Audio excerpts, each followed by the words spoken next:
If you just now tuning in, hit the like, hit the subscribe, and hit the bell. GMS fam, the green room. Let's talk about it.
Hey, yo, GMS fam, the green room. What's going on, everybody? Welcome back, welcome back, welcome back, welcome back. Happy Wednesday.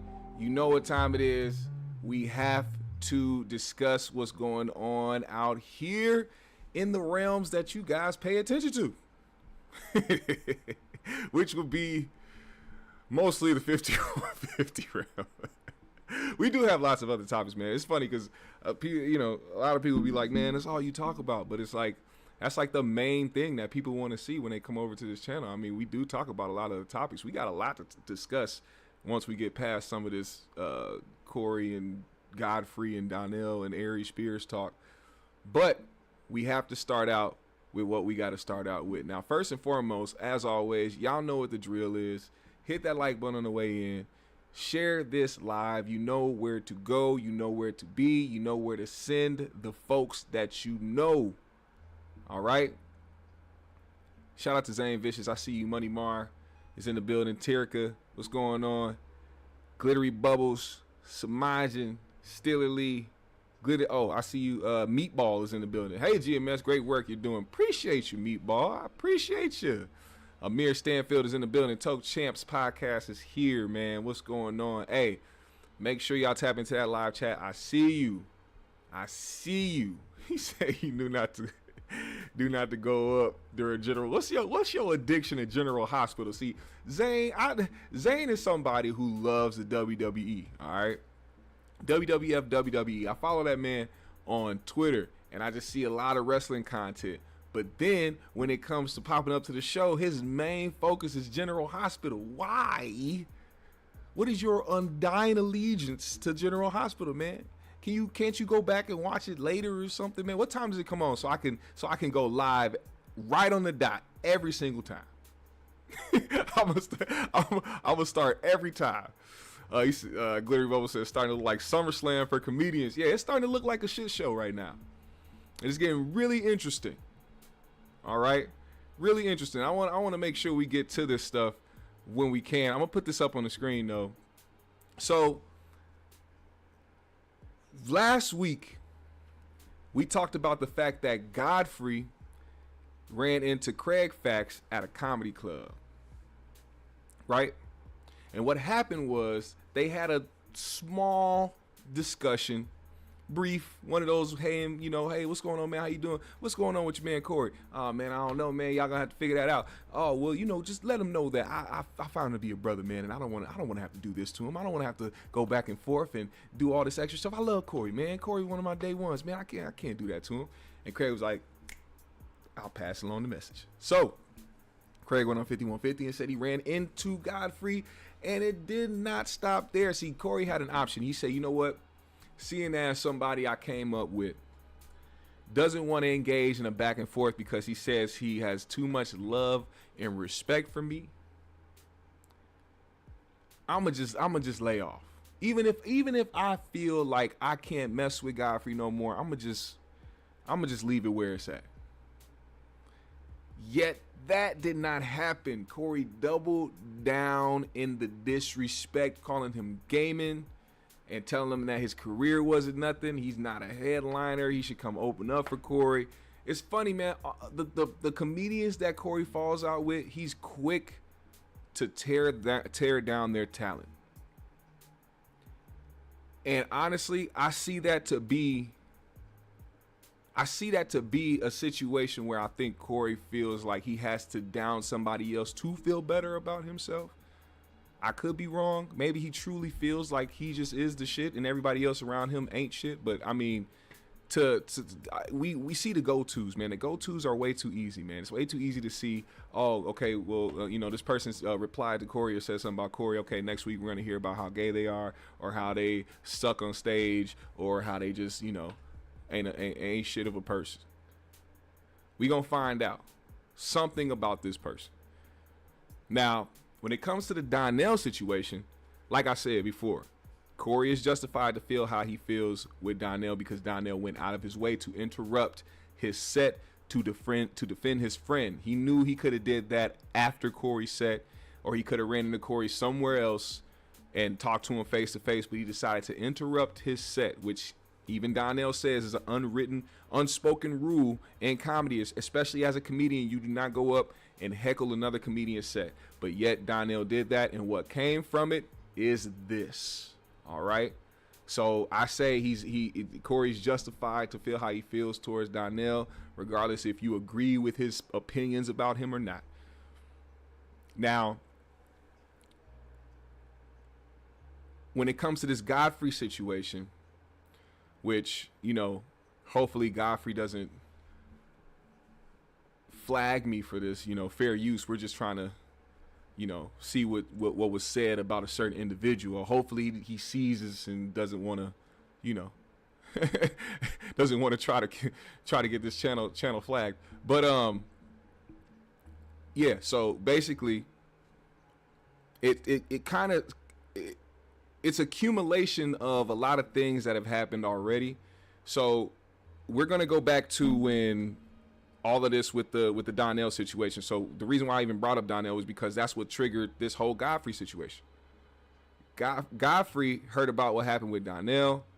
He had something to say about it, but he wasn't fully aware of the entire situation. He didn't have full context of the situation. So his opinion of the situation was just of minimal info, you know, which is never really good when you're trying to form an opinion about something if you don't have all the full context or even just enough context to form an opinion. You just kind of have, you know, bits and pieces of a story or a video clip. And the thing is, instead of doubling down or standing on his opinion that ended up being wrong because he had the wrong info, he took accountability for that and tried to address the situation head on, man to man, via phone call on 5150. Now, that phone call went sideways because once whatever Corey was trying to do to manipulate the situation or try to make Godfrey be out to be somebody that wasn't shit, it started making Corey look bad.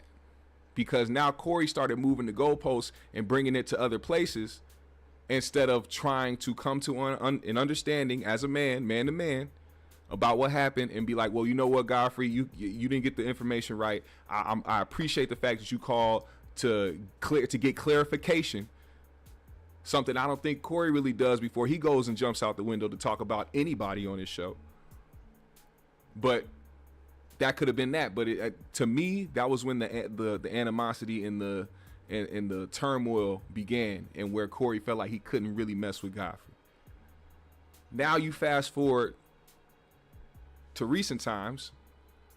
Corey has a little bit of an instance where he's on stage on the We the Ones tour, and people are leaving out on his set. Now, this didn't just happen in one city. It happened in multiple cities. Now, people started reporting it at different shows in different places, and that's when it started to become an actual conversation.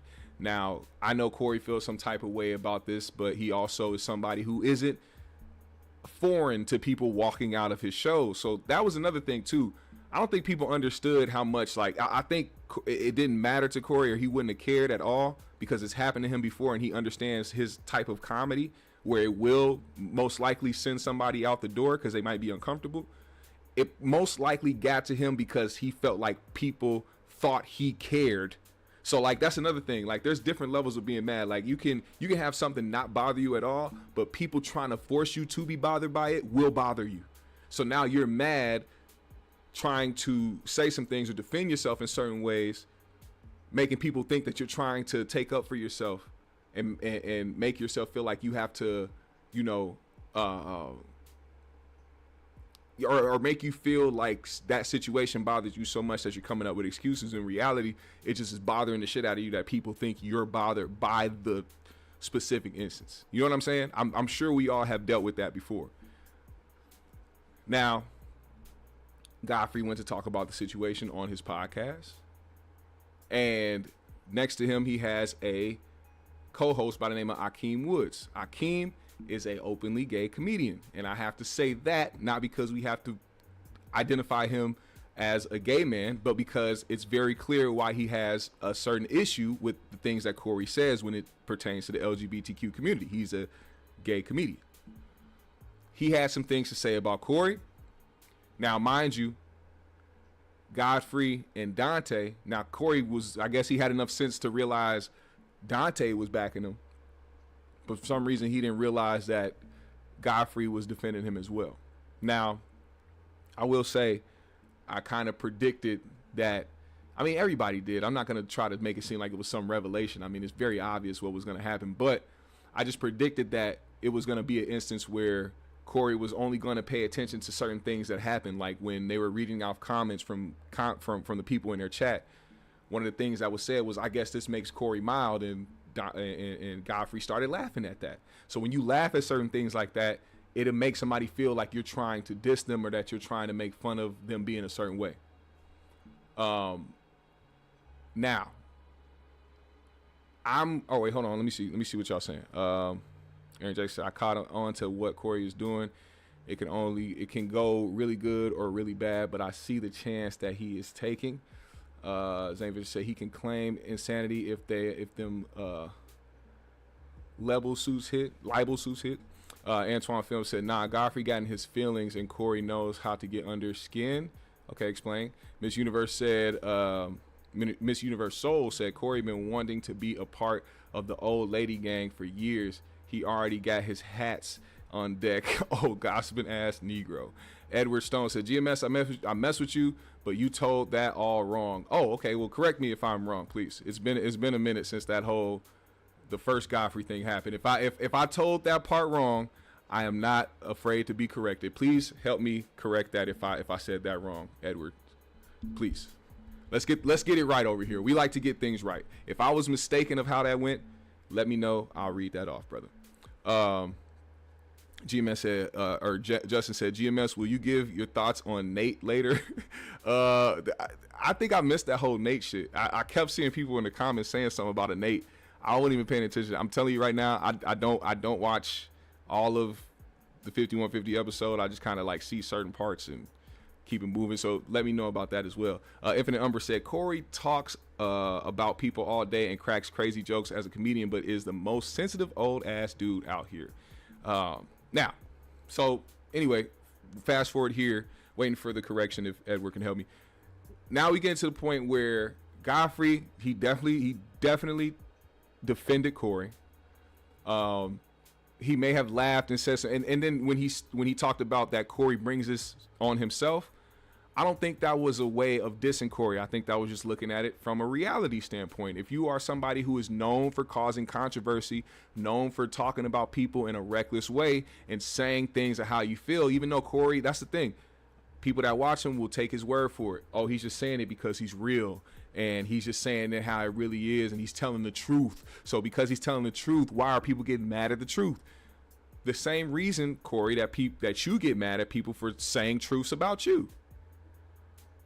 But see, it's not computing as a truth. It's computing as hate and vitriol and people that want to tear him down and try to kill his career. You can't be somebody who sits on a platform every week and say that everything that you're saying is the truth, but anything else anybody else has to say about you is on some hating shit and people just trying to destroy you. Part of being a truth teller is understanding the truth from both sides. Not just the truth about other people, but the truth about you. And that goes for everybody. Not just Corey. That goes for me. That goes for y'all in the chat. You can't be somebody who sits up all day talking about other people without having to take accountability or see the truth within yourself. Now, Corey does bring that energy to himself, which is why people have historically walked out of his shows because of the type of comedy that he has. And he's never seen a problem with that because he chalks it up as these people are too sensitive. They don't want to hear this because they can't stomach it. And the people that do stay and the people that do enjoy it understand that this is comedy and they are able to laugh at certain things because they understand it's a joke. And the delivery, like I've always said, you can't just sit up there and tell a joke. You have to deliver it well too. And it seems like he delivers a lot of his shit very well. So you got to give him that. Now, Corey responded to their first response, going in on both of them. Clearly it was an issue. Like I said, a couple weeks later or a week later, Craig ran into Godfrey. Him and Godfrey had a conversation, came back. Corey doubled down, still not messing with him. So I guess now Godfrey felt like, you know what? I have to speak on this. Because if he doesn't, he's just going to continue to see the 5150 chat in the questions and everything going. Because Corey has enough power on the internet to release his 5150 hounds into your comment section or into your chat, or maybe pull up to a show just to keep you on notice that there's things being said about you. So Godfrey had to respond, and this is what was said. Bear with me now. Let me read some of y'all comments real quick before we start the video. Infinite Umber says Godfrey didn't say anything bad about Corey and he still whined about him. Damon Harris said G-Dep was super hype at the end of the show. Aaron Jackson said he is from Chicago. Drill music is leading the music industry. He is bringing the drill energy to comedy. Remember, he can't have too much of a problem with gay men. Flame is cool with him. I think it's past that point. I think he said way too much for anything like that to happen. Miss Universe Soul, Corey B, moist like Duncan Hines. What up, Gloria? All right, look. Also, Corey had on RZA Islam, and I think this might be RZA's last time coming on the 5150 show, or at least he's gonna be gone for a long time. He's gonna take another hiatus from the 5150 show after last night because Corey was doing too much. We're gonna get to that. But let's get to this first. Money Mar said, nah, Godfrey was being a fraud for that because that came right after Corey defended Godfrey against people trying to cancel Godfrey because he called Uncle Phil and Carl Winslow gay at one of his shows. Okay, this is the thing, man. Godfrey still defended Corey. I don't think that's him being a fraud. I don't think he's trying to be fake or anything. I think he was trying to give an honest opinion about the situation because he's talking about somebody who he has known for several years. So that's the thing. That's what I'll be talking about. Corey can sit up there and say some shit to somebody, right? Or say something about somebody and then mask it as him just telling the truth. And they'll be like, yeah, he just truth telling. If y'all mad, y'all hating. But Godfrey tries to tell his own truth when it comes to that shit. And now it's like, oh, he's a fraud. He's fake. He ain't real. He's a... Huh? That's the stuff I don't be understanding. How y'all can see the same things happening from both sides, but call one side fucked up and the other one just truth telling.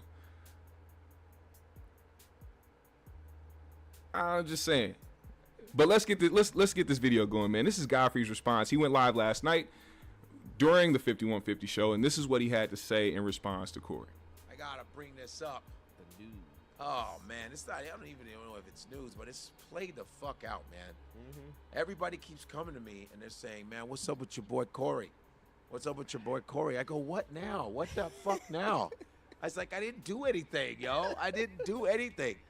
His podcast is happening right now as we speak. Yeah. I didn't do anything to him. I don't know what exactly I said the last time I talked about the situation where they showed a video of people leaving while he was up there. Yeah. I said it could have been a section of a theater that just looked like people were going to the bathroom. You defended him. You and Dante both defended him. He was like, comedy's hard, it's subjective, it could have been out of context, we all have bad sets. It could have been like people just going to the bathroom or people being not necessarily leaving because he was up there. Yeah. And I said, he's funny as fuck. I said, shit like that can happen to anybody. And I don't know where I dogged him out. I don't know where. You didn't. I did. But you didn't. You snapped on him, which Correct. is fine. You have every right to do it, feel whatever you feel. Hey, chat, real quick. I want everybody to put, if you in the live chat right now, say happy birthday, Tina, man. That's my cousin Tina, my OG, triple OG, man. Gangster from Gary, Indiana. Say happy birthday to my cousin Tina. Love you, cuz. I said my piece, and you said your piece as a gay man. What did you say the last time? The same thing I said is what I said in the comments is what I've always said is, I think Corey Holcomb's funny. I've never met him. I think he's funny. Right. What I don't understand is why a 56-year-old man is so obsessed with people's sexuality. He always attributes for black men specifically, he always attributes their success to being down low. He said you were gay. He said Dante was gay. He said Will Smith was gay. He said Shannon Sharp was gay. He said Lil Rel was gay. He said he done called every nigga gay. So you can't ever be successful. And if you are successful, you're gay. You got it in the ass. And it's like, bro, are we 11? Like, what the fuck? And then he goes around, he's like, yo, Godfrey got a gay host. That might mean he's gay. Are we 6 years old? You can have gay friends without being gay. That's stupid. So that's the point that I made. And then on his podcast, I was listening. He was like, man, I can't be around any gay people. I'm like, why, nigga? You scared you gonna turn gay? Yikes. Because if you can turn gay, nigga, you're gay. Like, if you're able to turn gay, it's because you're gay. I ain't gonna lie. I think that's another part of the reason why Corey be like, man, get these niggas out of it. Because it's probably hard for him to talk to somebody who has mannerisms like this. You know what I'm saying? And it probably bothers him a lot when somebody has mannerisms like this and then tries to talk to him because he's like, I'm standing tall as a man and you standing here as a zesty man and trying to say certain. But I mean, I'm just trying to see from his perspective. You know what I'm saying? I don't get bothered by that because it don't do shit to me. You know what I'm saying? Like I'm not a part of that world, so I'm not finna let something that I'm not a part of bother me like that. You know what I'm saying? Unless you trying to do something to me or trying to say something in a foul way or whatever you trying to. If you're not doing nothing, I'm not finna let something bother me like that. It would take too much of your soul being worried about this type of stuff, which is why you see it being talked about a lot on this show. You know what I'm saying? Right. So I just don't understand why he's so obsessed with homosexuality. I just really, really would like to know why a 56-year-old man is that obsessed with homosexuality. Yeah, people are like starting to question. Like I go, if you because they say, because one girl was like, well, if he's shitting on women and dogging gay, accusing and hating gay people, that's those are signs of down low men. Really? 100%. The three main signs of someone who's down low is if you're uncomfortable with gayness. Okay. You're misogynistic. Yeah. And if you're a big sign that people don't even realize is y'all wilding in the comments, man. If you're a womanizer. So if you consistently have sex with a lot of women, but you don't form any relationships with them, you're using them for sex. It's because you're using them to have sex with these women so people can be like, oh, he's not gay. He had sex with Samantha. So just because you fucking a bunch of women and shit, you if the other three check, yeah. Oh, okay. If you're fucking a bunch of women, but you're cool with gay people, then it's okay. But if you're fucking a bunch of women, you hate gay people, and you're constantly talking shit about women. Then that's yeah. So, it seems like you. I'm not saying he's gay, but. Antoine Film said, I don't think he said that last part. I can't be around any gay people. Corey had flamed the comedian who dresses as a woman on a 5150 a few times. I think someone in the industry came at him with an offer. That person was Flame Monroe. He had to zip and he took the bait. Y'all, they be skipping past that story a lot. Y'all, that's the thing. When Corey will joke about something that happened, then everybody's like, oh, it's a joke. But let somebody like Godfrey zip up somebody's dress, or let somebody like Will Smith, or let somebody like Shannon Sharp go zip up a Flame Monroe dress. What do you think he'll say about those people? And I mean, put the zesty shit aside. Well, they got zesty mannerisms. Hey man, I'm just saying. Like, let's be real. You zipped up Flame's dress per Flame's request.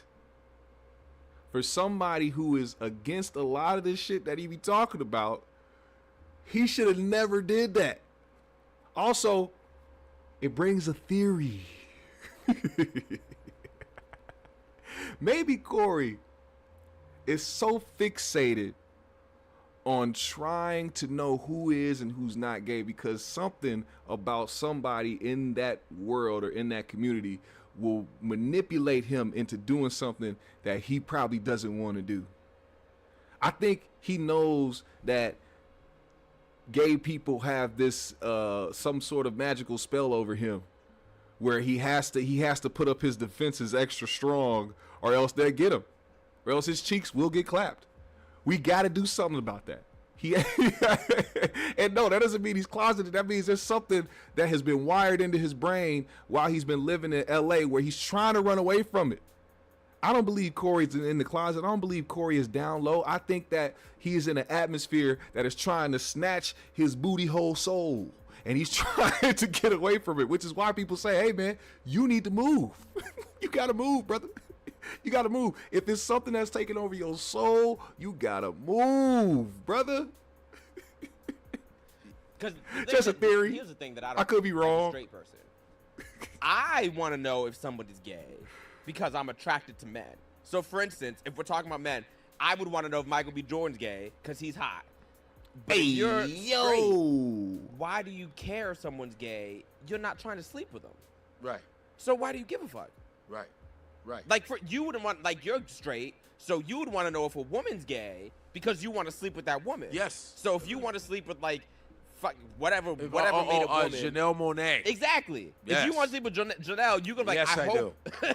Yes, I do. You're going to be like, I hope she's straight. Not in no disrespectful way, but I want to get in that. Yes. And you're going to, as a straight man, you're going to be like, I hope she's straight because you want to sleep with her. Yes, I do. So if you're a straight man. He said, Booty Hole Soul is a music genre. Hey, it made a playlist with the Booty Hole Soul genre, and they had the first 2 songs on there was by Luther Vandross and fucking Tevin Campbell. Why are you worried if someone's gay unless you're trying to fuck? Right. So unless Corey, I don't know if Corey, that's what Corey's trying to do. I don't know. Shit, that man eyes for the pop out his head. That nigga was on some that good powder. But is there a Mike? Is there like on Google like signs? He off that Precise Pack. Signs that somebody's on the like secretly gay. Oh shit! I mean the sign. I want the ingredients. This is about to be the part that really pisses off Corey. See, since Corey was live last night, of course they didn't see this, you know. But he's gonna see it today or in the next few days. And this part is gonna be the one that's going to piss him off the most. I'm telling you. Next week, mark my words, clip this, post it everywhere. Next Tuesday, Godfrey is going to get the lashing, the verbal lashing of a lifetime after Corey sees his part. I swear on everything that I love, mark these words. Because I know I'm heterosexual because I don't care. You shouldn't. I don't. It But why doesn't should matter. you? I just go whatever. It's And like, he talks about it so much. We're gonna talk about that Terrence Howard stuff too later. He talked about that. He talked about people being gay for, kid you not, almost half the episode. what? I'm like, you talk about gay shit more than me. Damn, right? And I talk about being gay for a living. Right. And it's like, baby, You're let it pro go. gay. Exactly. You're like, pro. why do you care so much? It's crazy. Here you are, pro. It's so crazy that he cares so much. Okay, what's up? Okay, behavioral patterns for someone who is deeply in the closet. Overcompensation with heterosexuality. Homophobic comments or jokes. Yep. Avoidance of romantic relationships. Nigga. Anxiety around LGBTQ plus topics. Everything, keep going, because everything's Corey. And secretive lifestyle. I don't know about the secret part, but everything Wow. else. Let's run that back. We're gonna run that back. Deeply in the closet. You care so much. It's crazy. Let's run this back. Pro. It's so crazy that he cares so much. Okay, what's up? Okay, behavioral patterns for someone who sorry, is I'm about to talk deeply my in the shit real quick. closet. Overcompensation with heterosexuality. Homophobic comments or jokes. Yep. Avoidance of romantic relationships. Nigga. Anxiety around LGBTQ plus topics. Everything, keep going, because everything's Corey. And secretive lifestyle. All right, listen, Okay, behavior.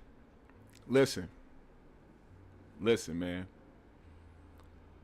Now, although those things may apply to Corey, I'm gonna say this because I'm gonna shoot him a little bit of bail. Corey is 55 years old. Okay? I don't think anybody in the ages of 50 and over typically deal with those issues because of the era that they were born in. So the things, and this is why I say this, because Corey does reference back in the day. He references back in the day. What does he say about people of the LGBTQ community from back in the day when he was in school? They would beat him up. They would do all types of shit, harass him. They come from that era. They don't come from the era of, oh well, I have these traits because I'm really in the closet. Like, of course there were people like that back then, but I don't think for the most part. I think it was literally just the hate in it all and how much they didn't find that to be something that was normal. So I'm gonna shoot him bail and say that even though those things do apply, I don't think it's because he's closeted. Now, his go-to henchman now.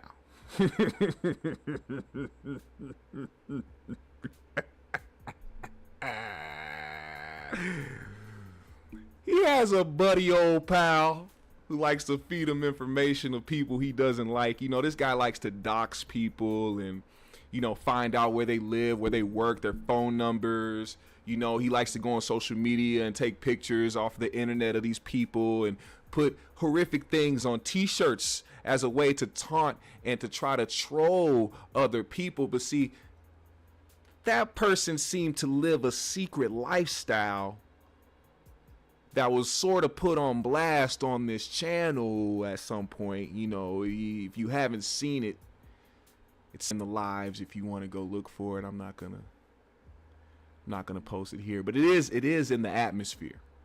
We did expose somebody very close to that man, very close to Corey, who does like to be on some weird stuff. And it's funny because they try to make it seem like it's some special ability to find people. They have been found as well. It's not some type of special ability, man. You pay a couple dollars to get people's public records. It's not hard. I think that's a misconception with a lot of the people that watch his show. They be like, "Oh man, he got somebody over there that'll find people," and he be like, "I'll be finding people. We know you." Come on, man. Come on, man. Come on, man. Stop it. Anyway, let's continue this on. Behavioral patterns for someone who is deeply in the closet. Overcompensation with heterosexuality. Homophobic comments or jokes. Yep. avoidance of romantic relationships, Nigga. Anxiety around LGBTQ plus topics, Everything. Keep going, because everything's Corey. and secretive lifestyle. I don't know about the secret part, but everything Wow. else This nigga look like a zesty Grady. is Corey. Everything else is Corey. Preference for same-sex couples. Nigga said alpha male. Alpha male nation. Let me quit, bro. Wow. Whoa. Everything you said, literally every box checked Corey. Shit. Wow. Here he goes like this. That's that Seinfeld. I can't believe it. I think he's gay. Jerry, I think he's gay. Well, how can you say that? He's always talking about homosexuals, Gary. He's always angry at Gary. He's a womanizer, Gary. He has the ingredients of Gary. Hey, I heard Corey was gay. I mean, he has to be. He's always angry at women, and he's always mad at men. And he keeps calling Godfrey gay. He for calls some reason. everyone gay. I mean, it's. I read about it. Mike, please clip this.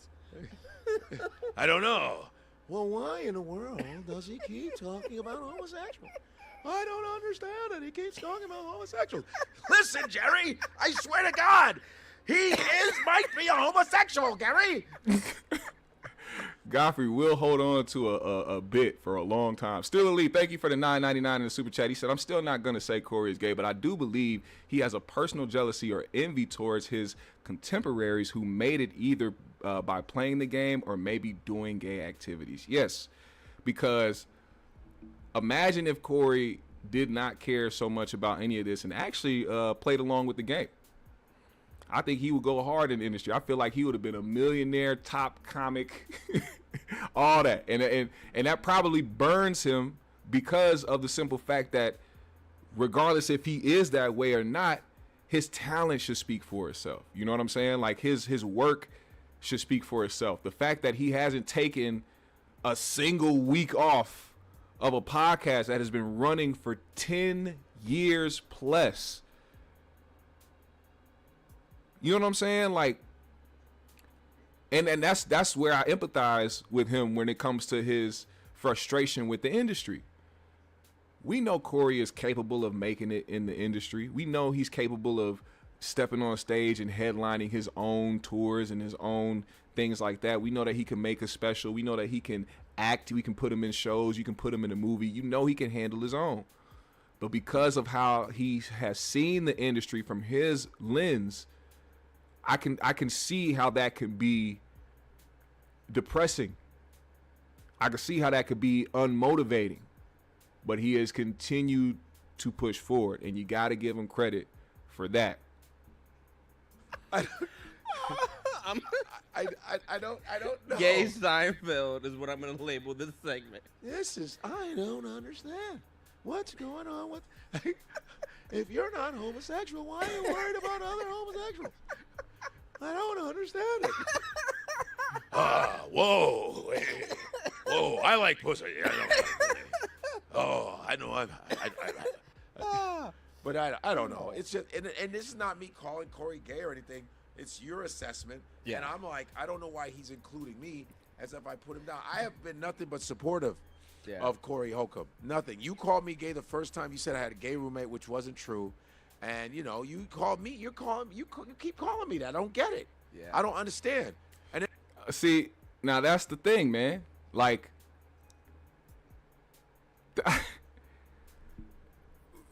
I don't know if Corey has anything to stand on when it comes to that. Number one fruit booty detective. They don't even show it on here, man. It's on my channel somewhere, bro. It's on my channel. I can't even find it. I'm trying to look for the video. I'm trying to stall to look for this fruit booty detective video, but I don't think it's up. But anyway, I don't know what he has to stand on when it comes to Godfrey being part of the LGBTQ community. I really don't. And it's very interesting to see that play out the way that it is. Godfrey, to me, doesn't give me any vibes that he is that way or has done anything of the sort. Now, it does kind of play a role in, who Corey is, where he sits and talks about all the things that other people do and, X, Y, and Z, and it's like when you put that stuff out there to the world, you can't be mad when certain things come back your way. You can, but it looks hypocritical. It looks like you're contradicting who you are as somebody who self-proclaimed stands on a lot of things that they say. Now, Godfrey is going to keep going a little bit. I want y'all to hear some more of this. I'm going to find this video.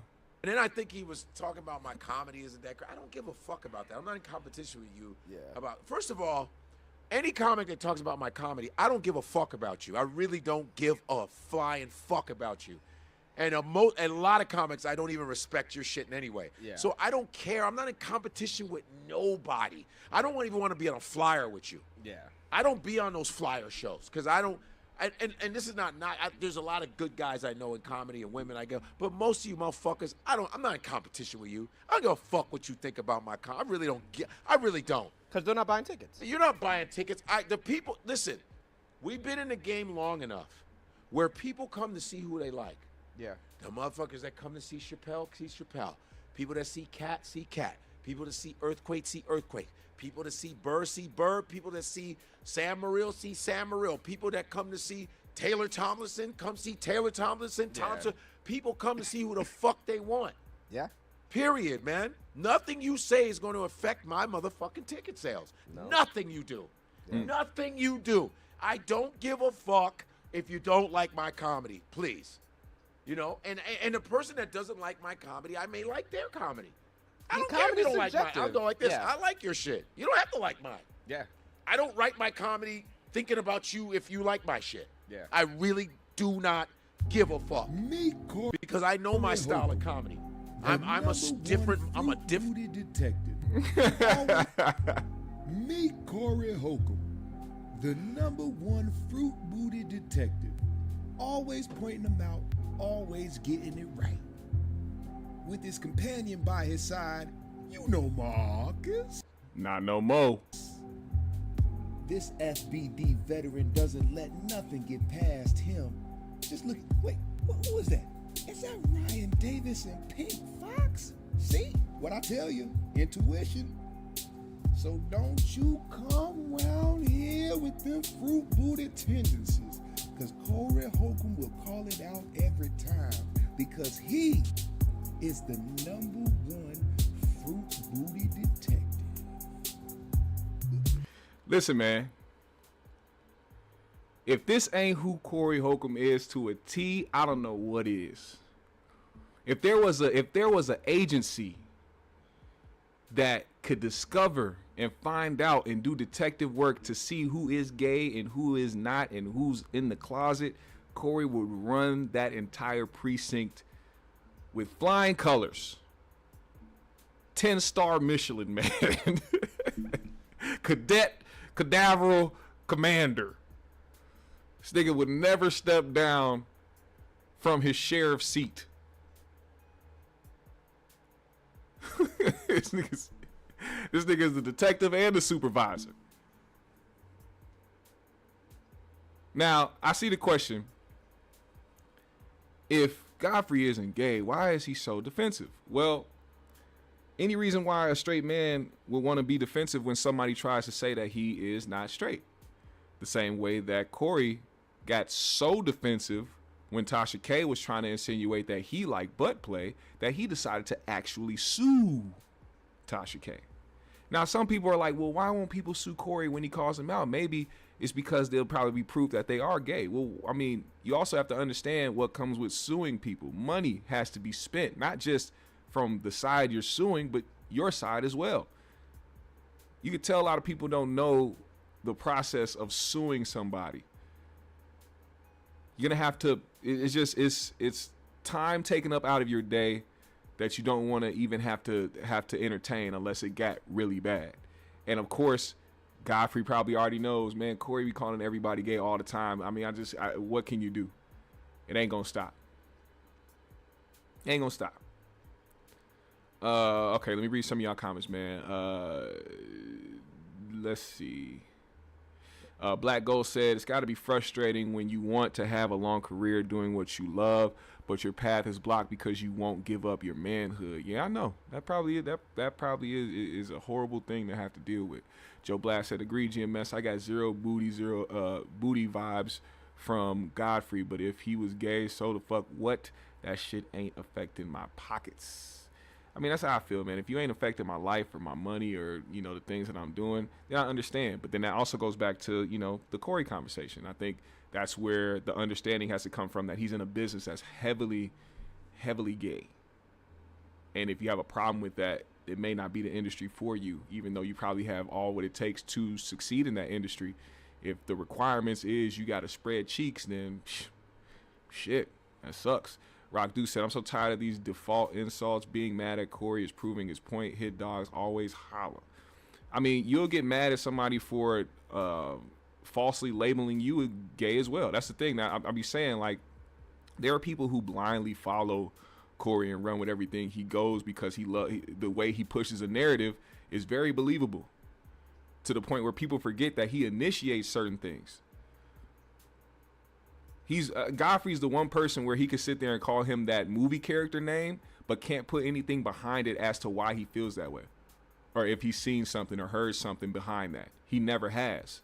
He can just say that because he's sitting next to a gay guy on his platform.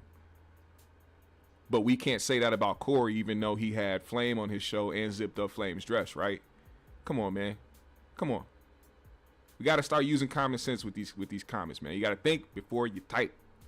Jai Griggs said, Corey suffers from extreme narcissism and he moving ass backwards. Pause. How you move to Hollywood knowing that goes on. You not in movies. He says he in debt. I believe him. He could buy a house down south.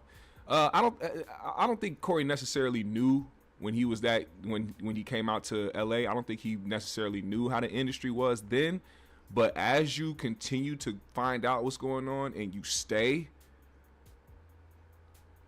a little questionable. A trained parrot is funnier than Marcus. Damn. Why Marcus getting some strays? He just shot his special, man. Shout out to Marcus, man. You know Marcus. He just shot a special, man. He's on the road right now doing his thing. Smooth Rick says, how can you rock with a dude who turns on all his friends because they don't agree with you? I don't know. Money Marsh said he was only suing Tasha K for her lying and saying his ex-wife told her all that when she really didn't. Okay. But Corey still goes on his platform to talk about people's personal business that's not out there to the public. You know what I'm saying? So it's like you gotta think about things like that. But like I said, a lot of people look at that as him just being real and telling the truth. But anybody else, they just being malicious and they being evil and they hating. Zane Vicious says the movie character name is the proof. How was it proof? Did he play a gay man in the movie? Or did we see him in the hot tub with some bitches in the movie? I don't know. I remember Soul Plane. I don't know if y'all do. Genuine Indian says, there's too many bras out here using homophobic insults. Don't say that shit about no other brother without a genuine burden of proof. Same thing goes for God damn. You see how people just slide in to home base and then run right into the mitt without even touching the plate? You ran right into the mitt without touching the plate, dog. I agree with your statement, but I would be delusional to say that Corey doesn't do that every week. So, you have to look at things in a certain way. Blacktown Hall says, Corey admitted he follows people who knows what he's really doing in them California alleys at night. Corey a weirdo, but he cool. Oh, damn. Let's see. Stony James said, Corey got away with it for a long time, but every dog has his day. I believe his experience with Hollywood, but he really has become a one-trick pony. Damn. Chad says, most of the dudes Corey bashes wrote and developed their own shows and scripts, and also produced. Corey doesn't do that, just podcasts and hates. That's what he is always leaves out. One TM production says everyone in Hollywood didn't give it up to be in Hollywood, and if they didn't, why couldn't Corey make it? I don't know. Maybe because the only avenues that he's went down has required that. Maybe, I don't know. We'll see. We don't know. We don't know Corey's path. He's probably missed out on a couple of opportunities. And that's one thing too. With him being so vocal about the industry, he never likes to keep an account that the way that he talks. Well, I mean, I'm not going to say never because I feel like he has brought it up before, but that's a big reason. It's not just because of people trying you or wanting you to be a certain way. Him being very vocal about the industry and how he feels about that specific group and how Hollywood moves, and because he's so ready to spill out different secrets, do you think that if Hollywood is keeping secrets, they want them to get out? Do you think if they are trying to make people spread cheeks for movie roles, they want that to be out into the public? No.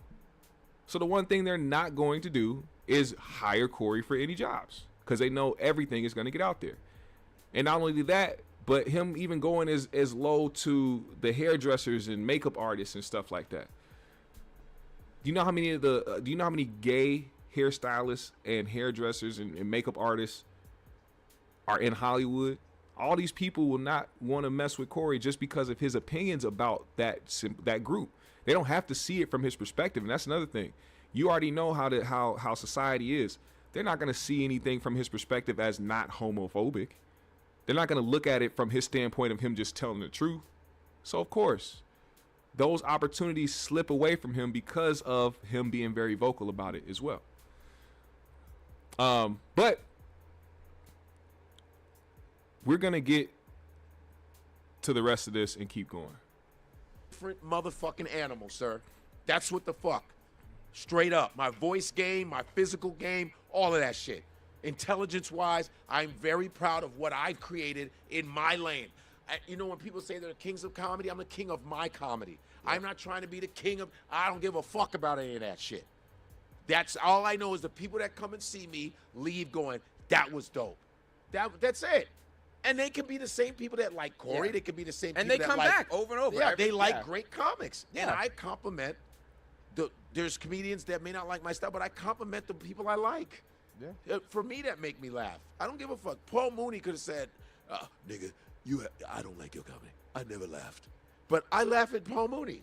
That's okay, though. It's all right. But sometimes people will take that they don't like your comedy and... Where you gonna be? Who that? Shut the fuck up. Next door. This nigga Shannon crashing out. This nigga just told somebody shut the fuck up behind the scenes on Nightcap. This nigga is mad. And then don't like you as a person. Yeah. Nigga said, shut the fuck up. Oh, I'm talking about somebody next door. Ain't nobody in here. I ain't tell nobody that. Michelle, shut, bitch. I'm on Nightcap, bitch. Shut the fuck up. All right, what you gotta say, Ocho? They'll do both of those things. You know what I'm saying? And I think Tony Baker was like him and Corey had a little thing because Tony said you're always getting caught up in bullshit. Yeah. And I'm a Tony Baker fan. I've never met him, but Tony makes me laugh. He's so funny. And Tony don't have to like my shit. Yeah. Tony makes me laugh. He's funny as fuck. That's another slick slide thing right there. He brought up Tony Baker because you know him and Corey had their little back and forth little words or whatever what have you. Now we're gonna get away from that because Godfrey has said what Godfrey has said. We're gonna go to some of the things that Corey said last night on his show. Now, like I said, he didn't see what Godfrey said. We're probably going to hear ether coming our way next Tuesday of Godfrey after he does see what was said on that show and their breakdown of somebody being in the closet. But nonetheless, we all know that what happened between him and Donnell Rawlings while he was a guest on $1 Million Worth of Game, it got really spicy between the two. And it led Corey to have some words on his show. Now, he didn't directly call out Donnell. I think he's probably tired of talking about Donnell, especially after being ambushed the way that he was ambushed on that show. Also, That was another question. Do y'all think Gillian Wallow set up Corey in that Donnell call? Do y'all think he got set up? Let me ask that question. Let me ask y'all that question, man. Let me ask y'all that question. Motherfucking, we gonna talk about Giannis too. Giannis was finna beat everybody ass last night. You hear me? Do you hear me? Giannis was finna tear everybody a new Greek asshole last night. This nigga who was wildin'.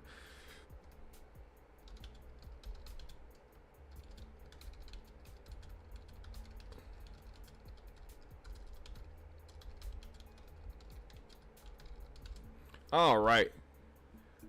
Boom. I put up the poll. Now it's time to vote. All right.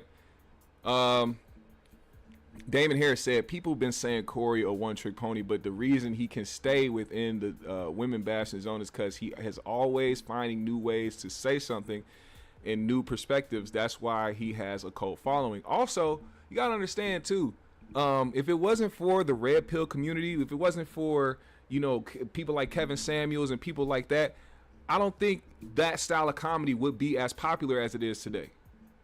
I think that helped Corey stay in his relevancy as far as his subject matter, which, I mean, worked out in his favor. You know what I'm saying? I'm not saying that, Corey isn't funny or that he wouldn't, still be a successful comedian if it wasn't for that. But that definitely has helped his cause in talking about inevitably why women deserve less. You know what I'm saying? Like that red pill rhetoric. That's what that's kind of his lane. Black Town Hall says whenever Corey cut Craig jokes short and talk over them, they're usually good ass jokes. Yeah, I notice he does that a lot, and I'm sure that bothers Craig. But also Craig has said that when it's Corey's show, so I never feel bad about it because you kind of set that tone. You know what I'm saying? You should be able to get your jokes off or the things you have to say off. But Corey cuts Craig off a lot and doesn't let him finish statements because I also think Corey wants to be the smartest in the room as well. He wants to be the most intelligent in the room. One TM Production says Corey fans don't use logic. They talk about Godfrey's name in a movie making him gay, yet Corey literally played a man in a movie who gave it up to another man. Oh Lord Jesus. Money Mar says see Godfrey doing fake-ish again by bringing up other people. Corey brings up other people too. Like this look, oh, come on, buddy. Come on, Money Mar. Dog. Corey be bringing up other people all the time. And he be bringing up the fact that other people be telling him about other people he be talking about. So no, you don't be having direct conversations with these people or finding out directly from these people. He be finding out from third, fourth, fifth parties and shit and be running with it on his show. Come on, man. Come on, dog. And even if he's right about it, the principle of it all, you cannot say that if somebody heard something about you from somebody else that it's invalid, but you can hear about stories from people in high positions in the industry and be like, yeah, it's true because I heard about it. I don't know. Let's get to it, man. The point I'm trying to make, all y'all motherfuckers who try to bring negative attention to me and lie on me and say I said something bad about it was a reason. There was a specific reason why Tony Baker was brought up. My good guy, Money Mar. There is a reason. The reason being, Tony Baker told Corey the reason why he isn't cool with him or don't mess with him is because he always stays in drama.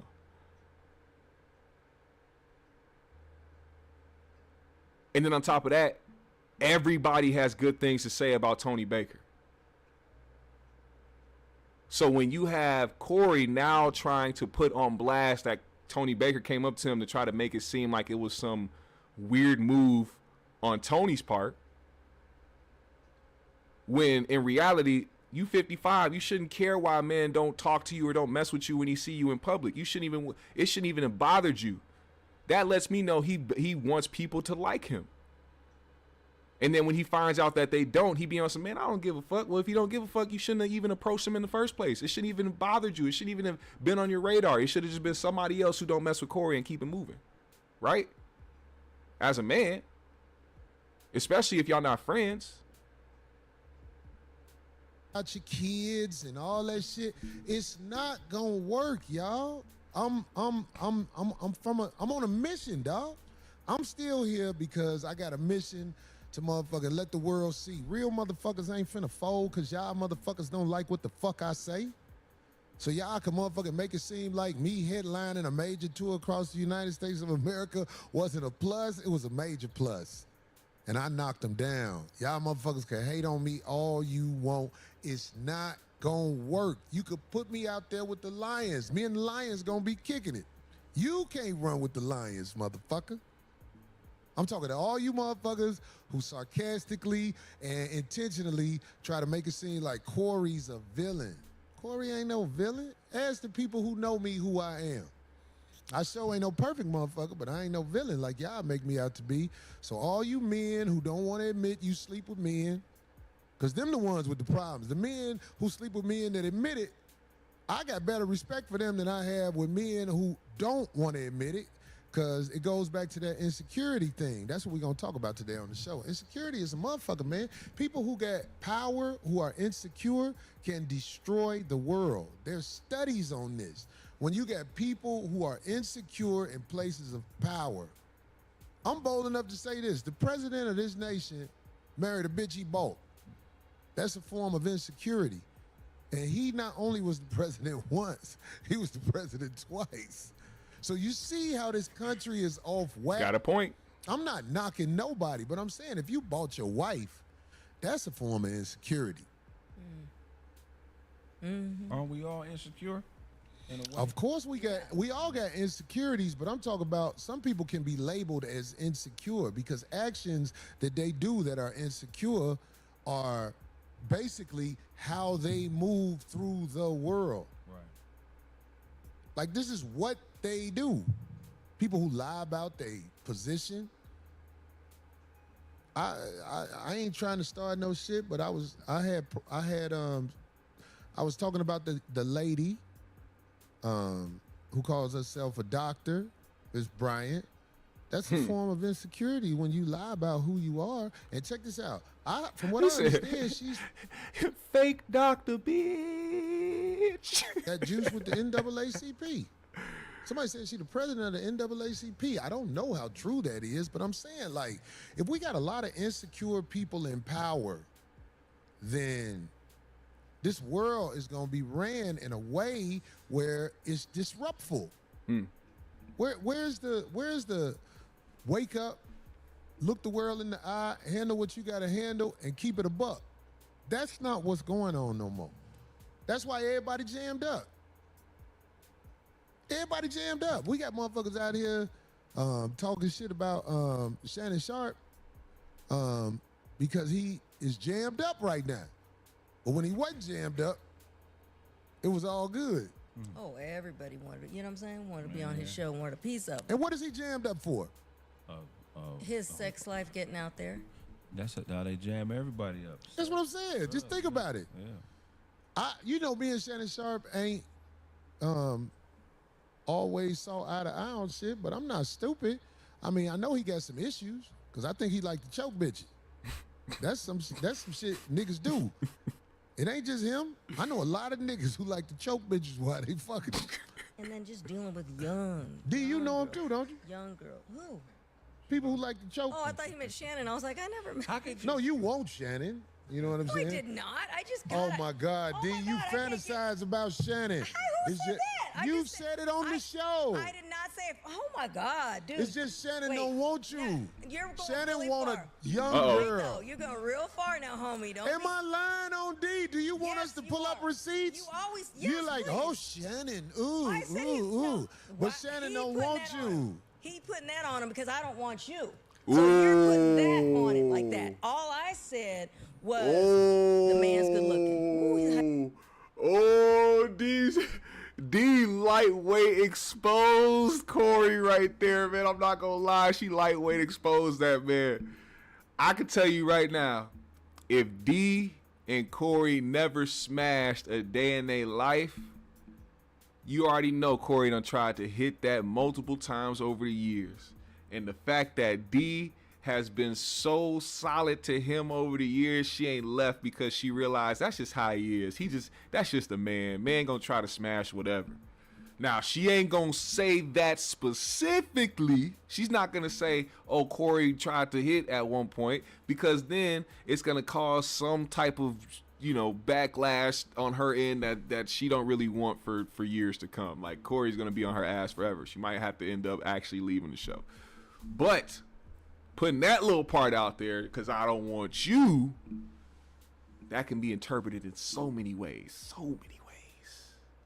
Now, I will say this, because we do got to go. We got to move forward on some other things, because I got another video I want to play for y'all regarding this Aries Spears. This is something that I didn't catch, actually. Y'all probably caught it, but I didn't see this when it happened. But a month ago, Aries Spears was on Big Boy's Neighborhood, and they had an interview, and the subject of Corey came up, and the whole elbows of Zoe popped up in the conversation. They talked about that, and he expressed why he ended up suing Corey. So we're going to get to that in a minute. But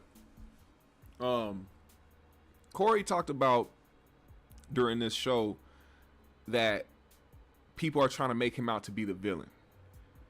And I don't know how many times that we have heard that over the past, I don't know how many years, where somebody is trying to make him out to be a villain. But if you have to continuously try to defend yourself from being a villain from society, or who your peers or whoever it is that's talking about you, maybe you have to look at the things that you are doing. But that doesn't seem to be an option for somebody who automatically feels like they're just speaking truth, or that what they're saying is valid. And to me, that is a problem when you start talking about things that you aren't well versed on, or that you don't have all the information for. Especially when you're somebody who is taking hearsay. So when hearsay comes your way, you like to tell it as truth.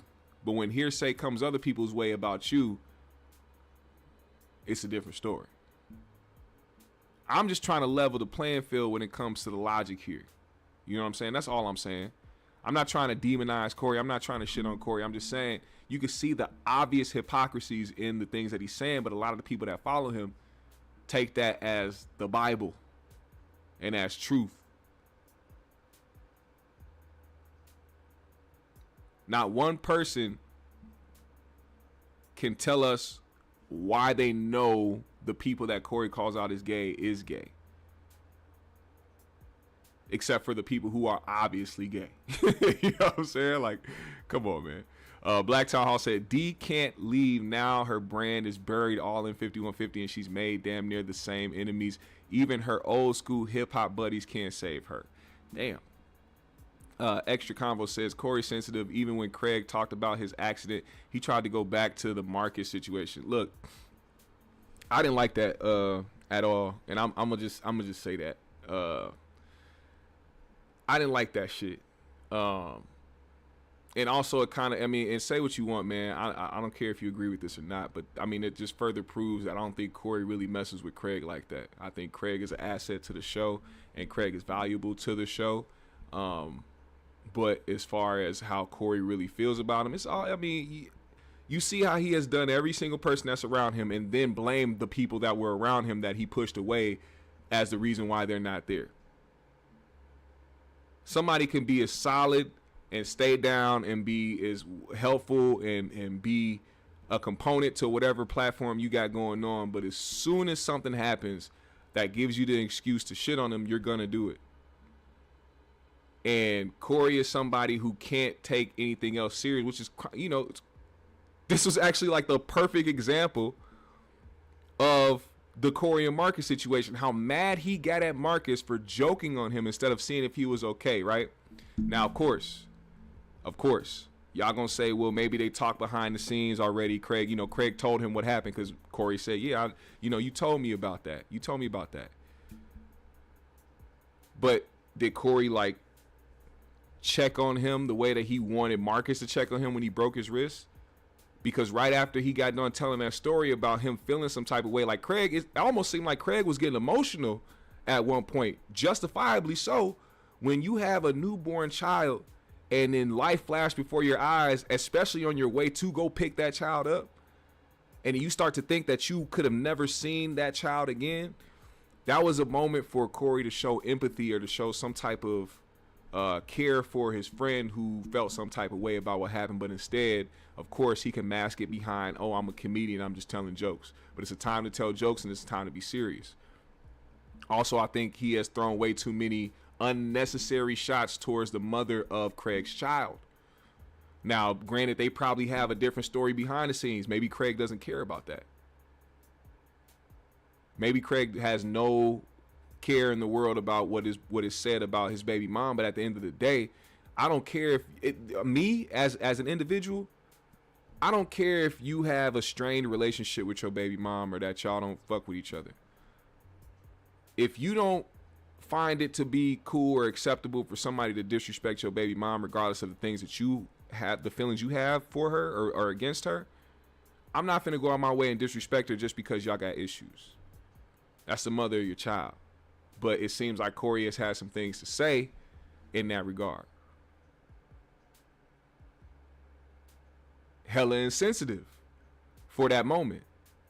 And maybe Corey thought in his mind, just to shoot him a little bill, because I know people be thinking I'm fucking hating, but just to shoot him a little bill, maybe he thought him telling a joke would lighten the mood so that it wouldn't get so emotional in there.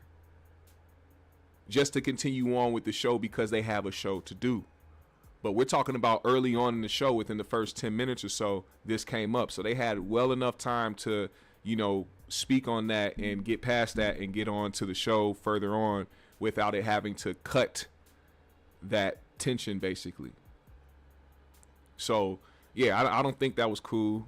But, I mean, they have a relationship outside of 5150. So it's not up to us to determine how Craig felt about that. But, yeah, that just, it was corny. And it was weird that he did that. Anyway, let's get to this Aries thing, man. Let's hear what Aries had to say about him suing Corey after getting the infamous bows from Zoo. Listen, I know this is old news, but just to further the point, I'm not going to act like it don't bother me. It don't bother me as much as it used to, but every now and then it kind of eats at my craw. Because, as a man, you don't want to feel like a punk. Mm-hmm. You don't want to feel like you're not a man.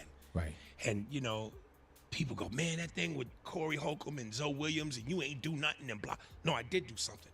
I went the legal route.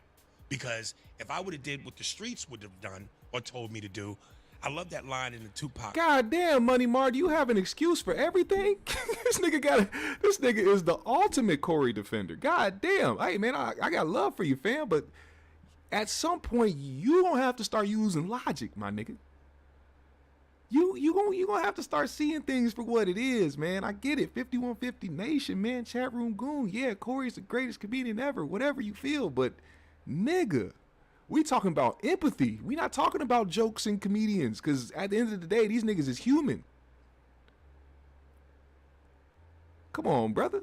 Justin with the 5. Appreciate you for the super chat. He said, I'll never forget when D was flirting with Marvin Phipps. When then Corey yells out of nowhere, Marvin, you're married, right? Corey be jealous as fuck. Yes, he do be. Shout out to you for the 5 of the super chat, man. If y'all want to help out the GMS show in a big way, man, you can send super chats. You can also become a member of the show by hitting the membership button below. And if you do not want to give YouTube your hard-earned money and get it straight to the Black-owned platform here on the GMS show, you can send it directly to my Cash App. One of my moderators or somebody in the chat can put the Cash App in the chat for you, and we will pin it to the top, man, if y'all want to show some love, man. If I had 5 of y'all send $5, that'd be amazing, man. You'll be supporting the GMS show in a big way. Appreciate you. Movie where he goes, don't. Empathy makes you gay, Money Mar? He said, nah, y'all acting like Tinder, sounding like Akeem Woods in here. I didn't know having empathy for your friends when they go through a traumatic situation was gay, but I guess anything is gay to a nigga that follows Corey Holcomb, right? Shout out to you, Money Man. I get it. I get it. Something for 5 seconds and let you 50 years. Yeah, man. And sometimes your thought about doing what the streets want you to do, things can get out of hand. And then if that happens, now I take myself out of position as the sole breadwinner for my family. How do I put food on the table? How do I keep my kids fed and clothed? How do I pay the mortgage? How do I pay the bills? How do I keep money in my woman pocketbook? Because, like Paul Mooney say, a dry and a wet purse don't match. Yeah, in a major way. So, in a major way. So I have to take all of that in quickly yo. and go, you gonna do what the streets want you to do, or you gonna do what you can still do to win, but you gonna catch it from the streets. You a punk. You ain't a man. And so, you gotta wear that. Hey, man, when that happened with you and Zoe and Corey Holcomb in the room, Yeah. you have the wherewithal at that moment to like, okay, I ain't. Absolutely. Right, yeah. Listen, I thought about this. Because You said the sound is dipping in and out. Do y'all hear something different? What's going on? Uh-oh. Are we having sound issues, guys? Let me know. Let me know. Can you hear me clearly? Is the sound chipping in and out? Are we good? I don't want to keep talking if we're not good.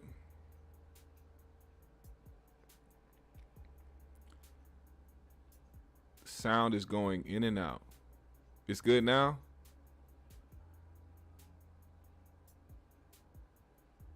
If people don't know Corey by now, they need to stop watching. Okay, all right, we're good. Y'all talking about the video? If y'all talking about the video, my bad. We can fix that if we need to. Okay, all right. I noticed you took it. Listen, I think about this all the time. Women can push you there. You know what I mean? And my two baby mothers, one black and the other's Puerto Rican. And for however spicy black women can get, that adobo, Yeah. woo. And we've gotten into confrontations where I've always said, I can never lose it. Because if I do something to lose it, I'm going to be put into one place where I can't get what I love the most. And that's that meow meow. You know what I'm Right, saying? yeah. You can tell when a nigga don't get a lot of coochie because he'll say some dumb shit like meow meow. Like, I'm trying to get that meow meow. You know what I'm saying? I'm trying to get that prrr, trying to get that kitty cat. You know what I'm saying? It's like niggas that say it like that. Like, you can tell they pay for it. Yeah, I like to eat, man. I don't want to be. You don't where get I it off can't the have strength. $100 at 3 in the morning. I don't want to be where I can't jump in my car and go down to Mr. Chow's and have a chicken satay with shrimp toast. I don't want to be where I can't, whether I pay for it directly or indirectly, get that meow meow. I don't want to go to jail, man. I don't want to go to jail and lose my freedom over something stupid. Nah. You know what's a trip, man, is that even you bringing it up. You know what I'm saying? And we're fast forward and we're past it. Yeah. You know what I'm saying? But even when you bring it up, not I'm taking the power out of it. But even we've never had a conversation about That meow what meow. happened in that room. What happens when y'all I after? had some Tanqueray. I was on that Tanqueray. And I just, here's where I might have made the mistake too. And I said this, when you're a comedian amongst other comedians, you're supposed to be in a safe place. Right. Now, he wasn't a comedian. So when I got to join and, how comedians bust each other's cojones, that's what we do. So I'm doing that same thing with somebody who ain't built for that. So, he caught feelings. You know what I mean? Whether or not I went too far, let me take responsibility. Maybe I did. Like I said, I was on the Tanqueray. But nonetheless, you live and you learn. Yeah. What was it like right after though? You know what I'm saying? No furniture moved, none of that. Like, listen, people love to go, man, the dude did this, did that to you. My defense was Mayweather like. Yeah. He caught elbows. You know what I mean? I covered up and they rolled off me. And that was that. So, Yeah, that's what I was saying. You did, you know what I mean? Yeah, I covered up. Don't make us hit the replay, bro. Don't make us hit that replay, my nigga. He said his defense was Mayweather style, and those elbows rolled right off him. Now, I will say, Zoe had like a 50-50 connection rate. Like, some of those elbows missed, but for the most part, they connected. Now, I guess that's not 50-50, but you know what I mean, 60-40, 60-40. He still got you with the elbows in the back of the head, you know what I'm saying? Excuse me, but if it was the way that you thought it was, why did you sue? If you covered up like Mayweather and the shit just rolled right off you, why did you sue? You should have just chalked it up for what it was. You said you was on that Tanqueray, admitting that you were drunk.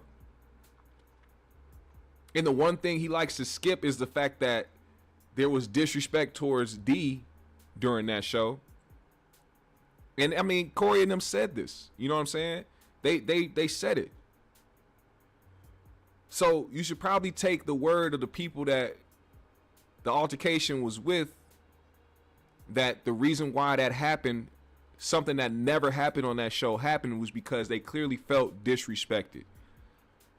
And I think that's what drunk niggas be doing to try to escape accountability, is they try to be like, well, you know, I was off that Patron, you know what I'm saying? I had that Henny in me, you know what I mean? Like, that's supposed to absolve you from being a grown-ass man with logic and using your common sense. Don't go places and get yourself so drunk to the point where you can't conduct yourself in that space. It don't make no sense. And this is crazy because I know a lot of people that actually enjoy Aries comedy. Me being one of them. I'm not even gonna lie. The clips that he be posting on his Instagram are funny. He is a really good comedian. That part we cannot deny.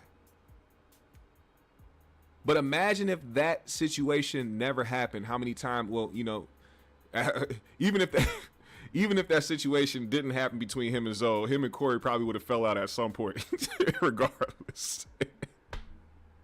They would have connected regardless. You know, they would have been in some type of turmoil at some point, regardless if that fight happened. But still, we probably would have got some good episodes out of him being a part of 5150 every once in a while, coming on as a guest. You know, I think they would have had a great dynamic, but also it would have sparked the conversation. Oh, who's funnier? You know, because we got, you know, Aries coming on the show and all this other shit. You know how people do.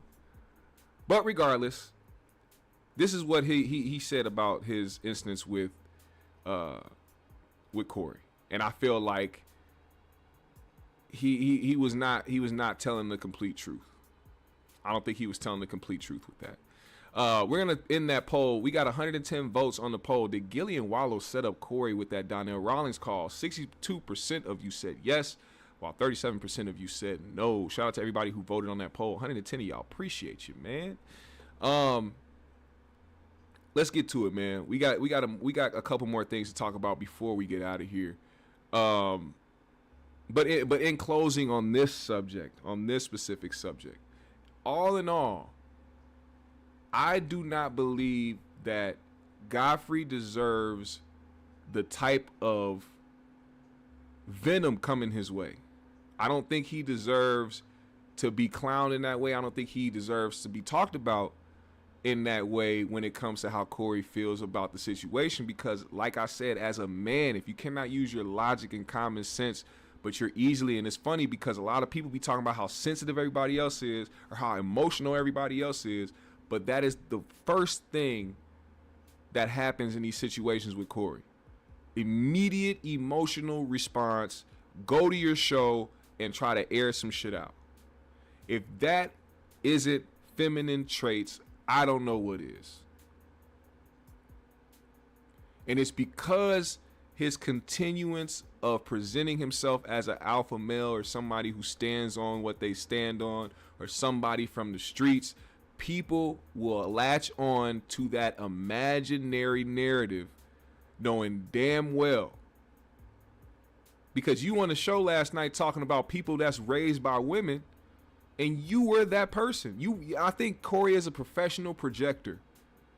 He projects a lot. And what I mean by that is a lot of the things that he talks about with other people applies to him. Now, although that's not necessarily a diss, you should be able to talk about the things that you can relate to.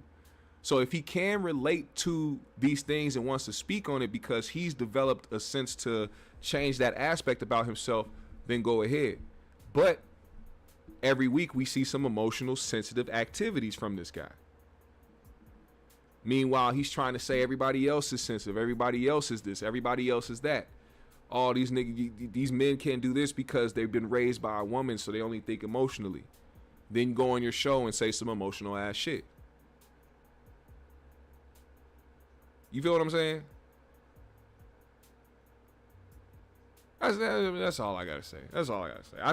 I think Godfrey is gonna be the only time Godfrey addresses this. Do I think that if him and Corey seen each other face to face, it's gonna be something? No, because I don't think Corey wants to fight Godfrey. I think Godfrey would dog walk the shit out of Corey. I think Godfrey's African ass would mop the floor with Corey. So I don't think it's those type of problems, but I do know that at some point they have to run into each other, man. Y'all outside, and the best thing that you can do is try to come to some type of agreement with one another as men, so y'all can move forward. You know what I'm saying? That's all that is. Now, speaking of dog walking, this nigga Giannis was finna dog walk the entire Pacers arena, parents and all. For those that didn't catch this, oh man. So last night was an incredible game 5 between the Pacers and the Milwaukee Bucks. When it seemed like the Bucks were going to take this home for a game 6. It was 118 to 111 at one point with like 40 seconds left. And this is why a lot of people don't understand. It's not over till it's fucking over. And the Pacers said, send these niggas to the gulag. The Greek freak walked up on this nigga and gave him the Greek squeeze. Look at the back of this nigga head. He put his whole mitt behind this nigga head and brought it right in and said, I will squeeze the life out of your head. I will make sure that these people see your brain come out of your head. Don't you ever talk shit to me. You know what? I will take 700 Mac Minis. 700 Mac Minis. I will shove them up your ass. Don't you talk shit to me. Fuck you. Fuck you. Do you feel that grip? Do you feel that grip? The grip will take your spine right out the back of your head. I will fuck you up and your family. Look at me when I'm talking to you. Look, that's what he's saying in this picture. Look at me when I'm talking. Look at me. I'm the captain now. I will squeeze your head like a grape. I will take 500 Mac Minis and shove them up your ass. Whole Mac Minis. They will call you Mac Mini Man. You will be Mac Mini Man when I am done with you. Don't you ever look at this nigga back here. He said, oh my God. He finna get this nigga the Greek squeeze. Look at this shit. Entire team played. Look at this shit. Look, he couldn't get out the grip. He said, get off me. I will give you the Greek squeeze. Look at my grip. Woo, them boys was finna get busy. Oh, man. Oh, man. Hold up. Rising on the court. Look at this. Look at this. Look at this. Hey, not only that. Not only did he try to give my man the Greek squeeze,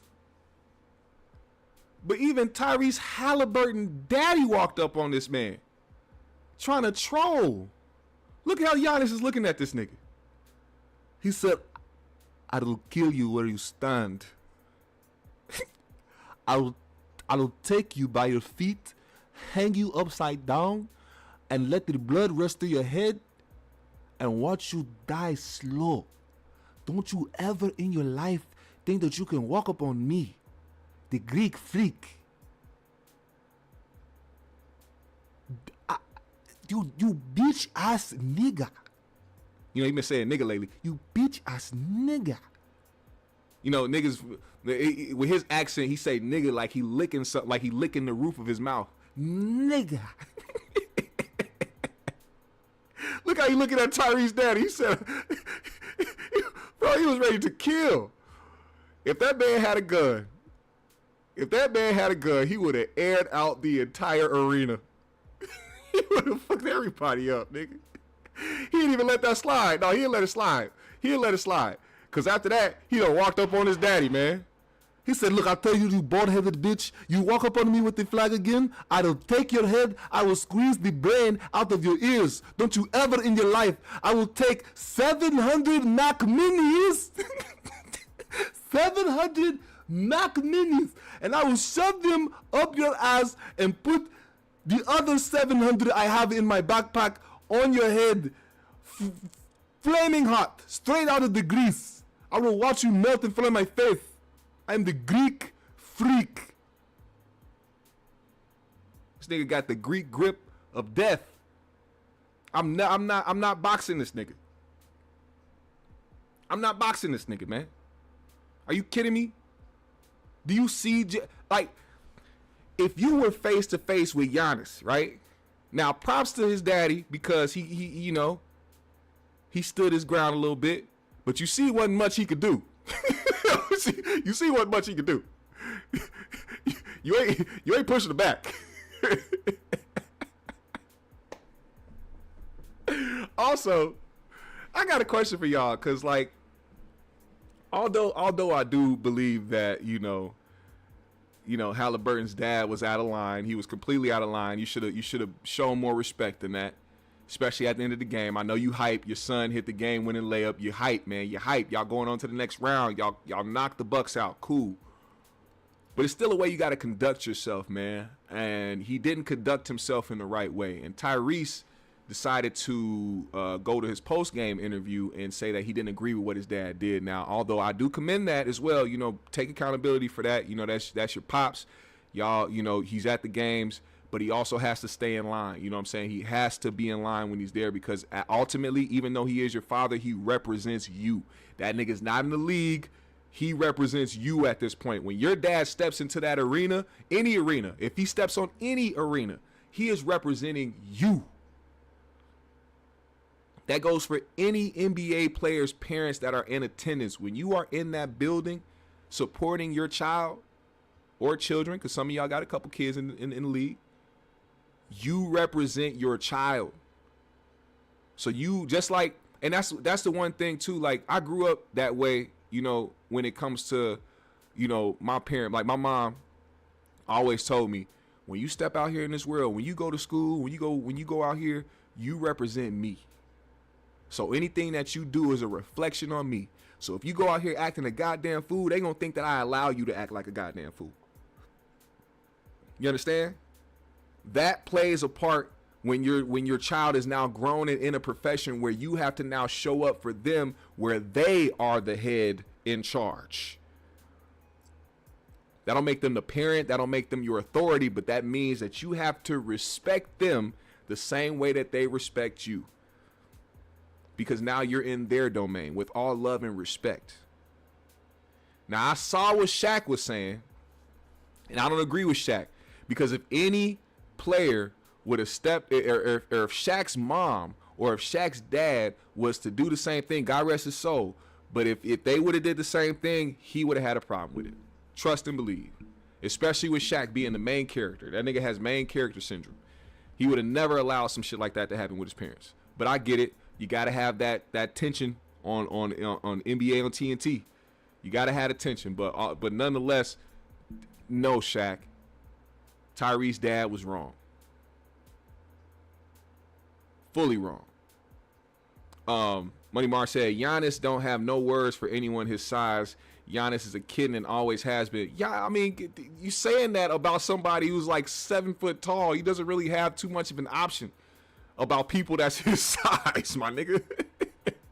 You go, and then on top of that, it's not just somebody that's not his size. These guys are athletes as well.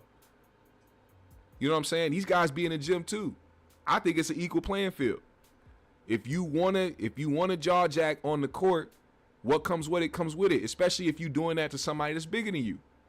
That's why a nigga that's bigger than you, after you got done talking shit all game, can walk up to you and put the Greek grip on the back of your neck and check you. It'll take 4 or 5 of your teammates to get the grip off the back of your neck. This nigga probably still has a handprint on the back of his neck as we speak. You know how you wake up because you laid the wrong way and you got a little kink in your neck and you're like, you can't even move your head too far to the right or else you're going to feel that sharp pain. That's what this nigga going through right now. All because this nigga wanted to give him the Greek grip. Maybe he should have shut the fuck up. I don't know. That's just me.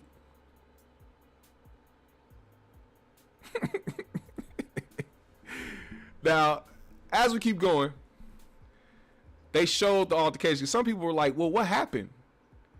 How did this even go down? Well, this is how it happened. This is what started why Giannis went up to Halliburton's dad. After the last shot was taken, when they lost this game, Halliburton's dad came right up to Giannis and started waving the flag at him. As you can see, stood right in front of him and started talking shit. So, once again, while we are talking about people his size, why would this non-athletic, bald-head, old-ass nigga walk up to a Greek freak and start talking shit, dog? He should have did that from a distance. Are you crazy? You can't blame Giannis for feeling the way that he feels. Niggas was antagonizing him. Why would you antagonize somebody that could put his whole foot down your throat? It don't make sense. I don't feel bad. If he would have smacked the shit out of Ty, he should have. That nigga should have smacked the shit out of Tyrese Halliburton's dad, flipped him upside down, and slid him across the court on top of his head like goddamn Chris Brown and stomped the yard. I would have not felt bad at all. Niggas is wildin', B. You're wildin'. Now, another sports update that I have to give you guys. Shedeur, as y'all know, he got prank called on draft day by a young, dumb college kid. And then it was soon found out because they decided to post the video on the internet because clout is way more important than logic. And it turns out that one of the kids in the video was the son of defensive coordinator Jeff Ulbrich. Jeff is the defensive coordinator for the Atlanta Falcons.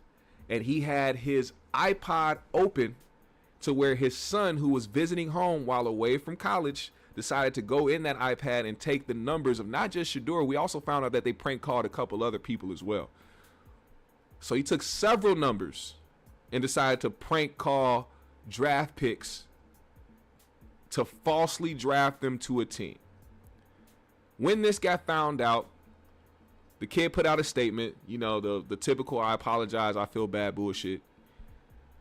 The Falcons put out a statement, but they also let it be known that they weren't going to penalize their defensive coordinator, which was absolutely insane. I don't know why you wouldn't, because why would he keep an iPad with sensitive information on it around even his family? It don't matter if it's his family, nigga. This is the NFL. You work for a certain business. It's like any other corporate job that you have. If you're in a high position at a corporate job and you have sensitive information on a laptop, iPad, whatever, you don't keep that shit open. And I see people talking about, oh, it's not a big deal, it was funny. Whether you thought it was funny or not, there's still consequences behind doing something like that. People like, oh, nothing ain't gonna happen, man. I'm like, y'all underestimate these big corporations and how much they actually value trying to keep things under wraps or keep sensitive information secretive to the public. Now, also the difference, because the Falcons don't have to punish their defensive coordinator as an organization. But see, the Falcons as an organization is not the same as the NFL as an organization, which is why the NFL could step in and do their own investigation and say, hey, y'all won't punish him, but we will. So now the NFL has fined the Falcons $250,000 as well as Jeff Ulbrich $100,000 for the leak of Shedeur Sanders' phone number. The son needs to be kicked out. The dad should have got fired. I don't give a damn. I don't give a damn what y'all say. The dad should have been fired.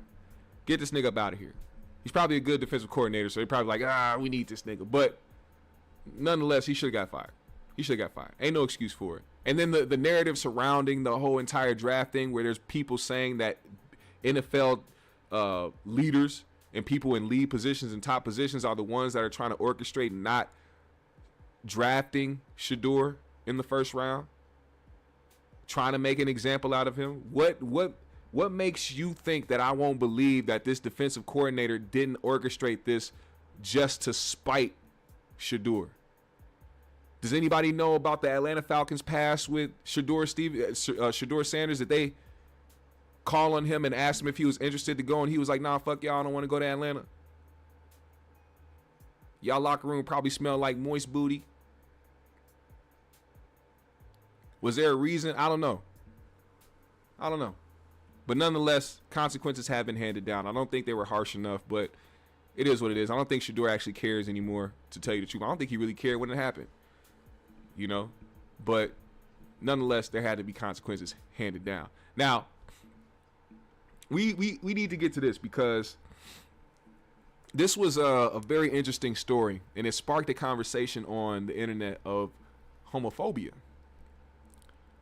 And it's funny how people are quick to yell out trigger words or certain words that fit with narratives instead of looking at something for what it is. And for what this was, because of certain words that he used, certain things that he said, people took it as homophobia instead of taking it as a preference.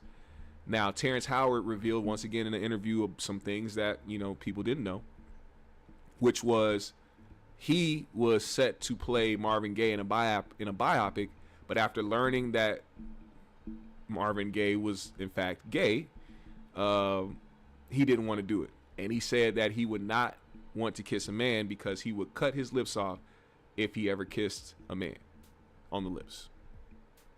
People took that as homophobic instead of taking it as he just doesn't want to kiss a man. He's not gay. There's nothing gay about him. There's not even anything that'll make him play gay.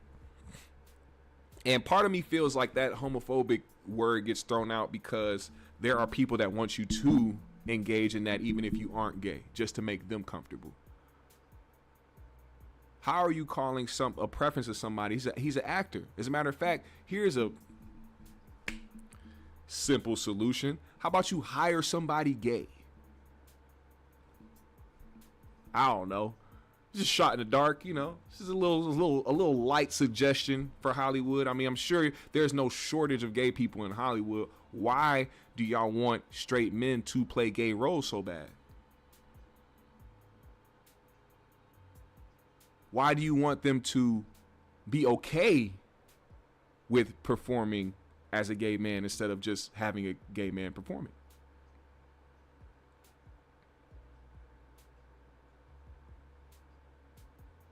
It doesn't make sense to me.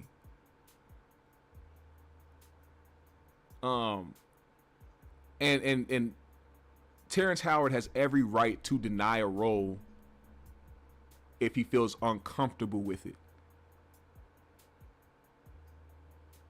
Y'all wouldn't call it heterosexual phobia or whatever you call a straight phobia if a gay man didn't want to play a straight role and kiss a woman. If a gay man was like, oh no, I can't kiss a woman, I'd have to cut my lips off. You hear a whole bunch of other gay dudes like, I know that's right. Yeah. Hold down your gayness. Yeah. They're not going to say he has straight phobia. It's just his preference. The man would rather kiss another man. So what? Do what you do. But trying to make it a thing and I feel like it's a pressure that they're trying to put on straight men to perform as gay men in entertainment because they want to feel more comfortable about who they are. They want to feel acceptance from everybody else. So to feel that way, they want to hear a straight man say that they're okay with playing a gay role, and it don't make you gay if you play. No, it. How about you just hire somebody gay to do it? How about that? That's not homophobic to say. Some people would take what I'm saying as hate towards gay people or being intolerant, when in fact it is common sense and it's just logic, man. It's just logic. Hire somebody and hire some down low niggas. I don't know. But like there shouldn't be this push for straight men to want to accept having to take roles that they don't want to take. somebody tried to bring up an example talking about, oh, the lead role in Snowfall, Franklin, he wasn't from LA and he wasn't an actual drug dealer, but I'm like, nigga, don't you pull this false equivalency on me. We are talking about choices. Stay on topic. You can't move the goalposts with this shit. Just because you want it to be homophobia, it's not. That man chose to take a role.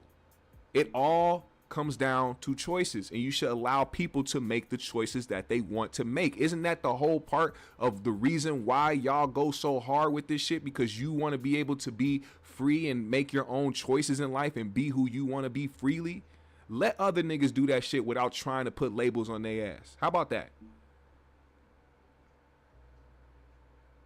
Am I making sense right now? Yes, no. Do I sound like I'm being intolerable? Because I personally have absolutely no problems with the LGBTQ community. I have no problems. I have no quarrels. I have no issues. I don't have nothing. I never have nothing bad to say. That is not my community. That is not what I'm a part of. I don't engage in it, but I also don't take the time out to try to diss that community or try to talk about what's wrong with it. I stay in my lane. I can only control what I can control. I can have opinions about shit, but I'm not going to base my conversations around trying to understand some shit I'm not a part of. I'm sorry. I don't have identifiers, man. You see me, I am who I am. I am a 6'5", 270-pound black man from Minnesota. And that's not an attack on anybody else who identifies as whatever or whatever type of preferences you have in life. That's just who I am. And I love vagine. The meow meow. I love the meow meow. Prrr, the kitty cat. Fucking meow meow is crazy, nigga. I've never heard. I don't even know why he said that shit. That shit was so obvious. You could tell that nigga don't get no cooter muffin, dog, at all. Nigga got me using random words for coochie and shit. Like I don't know what to say in his presence. Well, what new words you got for pussy, Aries? How about that? Let us know. Now, as we continue to move forward, we're going to go into the like section. I mean, we already were in the like section, but the like section is the like section of Twitter, where I show you guys some of the things that I've liked on Twitter that will spark some type of conversation or just some type of entertainment or just to keep you up on certain things that are happening in different realms of entertainment and news and the world, period. Now, this video caught my eye because there's two things wrong with this video that I don't like. First and foremost, of course, how white people don't mind their own fucking business and feel like they have to be the judge, jury, and executioner of every situation that they come across because they want to be vigilante dickheads. But also the fact that the nigga in question that this happened to did absolutely nothing in this instance. Like, it irked me, man. It irked me bad to see how this happened and nothing came from it. Now, you can put this man on blast. I hope he got arrested. I hope that they kicked him out of this building that he so-called lived in. I hope they did all the things that necessary because especially when you don't fight back. I believe that if you don't fight back when being attacked, harsher consequences should come to the attacker. I truly believe that. But also, I can't lie when I say I felt some type of way that this nigga just allowed this man to put him in a chokehold and walk away. What? Man, watch this shit. Do you want me to give you my apartment number? Are you security? Oh, let me read this first. Let me read this first because I want to make sure that y'all see what's going on here. This is what happened. It said Nick's mood. He said, "Hi, I'm the guy from the video. This incident happened in September 2024 at the Kennedy Apartments in U District. I did a police report and sent the evidence, but they simply told me they could not identify the guy, nor could they knock on every door to find him. I reached out to the building management and they told me they didn't know where he stayed. Since then, there hasn't been any updates on who he is. I was just simply told they'd be on the lookout."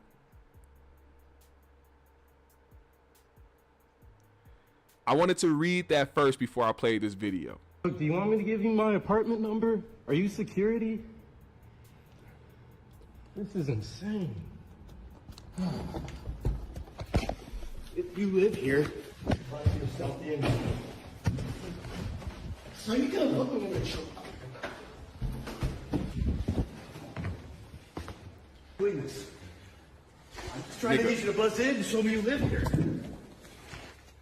Put this young man in a chokehold and said, I'm just trying to get you to buzz in so you can prove to me that you live here. Violent animals they are. I think that's why they go on the internet and project all day when it comes to black people, because they want black people to take the place of savage animals. But you can't. You can't. Nothing beats the mindset of the average white male in America. Violent, toxic, disruptive.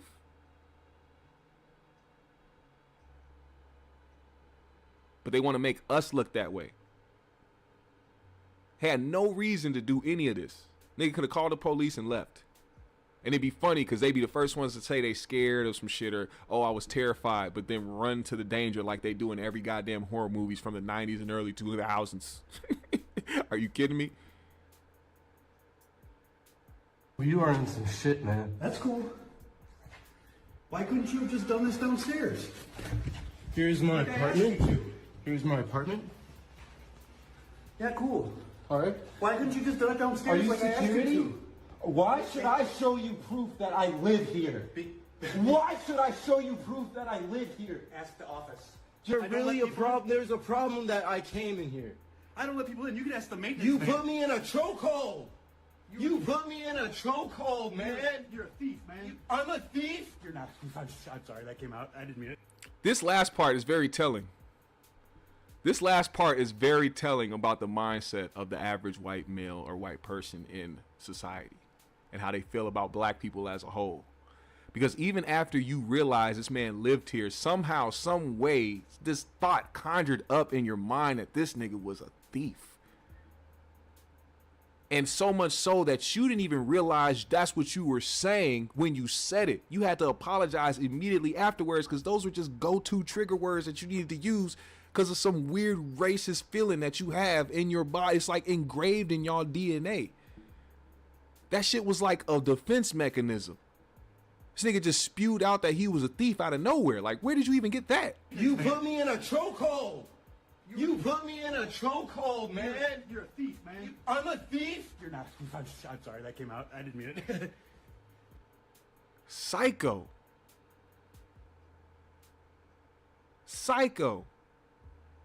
And I hope, that's why certain things like this, you got to be glad it goes viral, because clearly the police department, even his building, can identify this man. You talking about somebody that was trying to make sure you lived in this building, and not even the police or even the goddamn building you live in can identify who the fuck you are.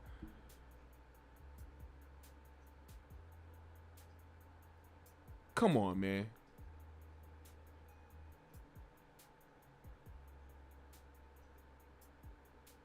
There's been so many instances like this. This ain't the first time. You know how many videos exist of people trying to stop somebody from going in a building or trying to access a building that they live in just because of what they look like? I've seen it happen before. A secure apartment building, two people walking in. I seen two white, a white dude and a white lady walking into a building. Dude held the door for the girl that was right behind him. She and I knew they weren't together because the dude walked up to the house first. This other girl got dropped off just at that time. Like, it looked like an Uber or something, or somebody dropped her off. She gets out and starts walking to the building too. This guy has his dog and everything. He just walks up to the door. He just came back from walking his dog. He opens the door and then he looks back, sees her, holds the door open, and you can see her do the little, hurry up and rush run. Like, oh, thank you.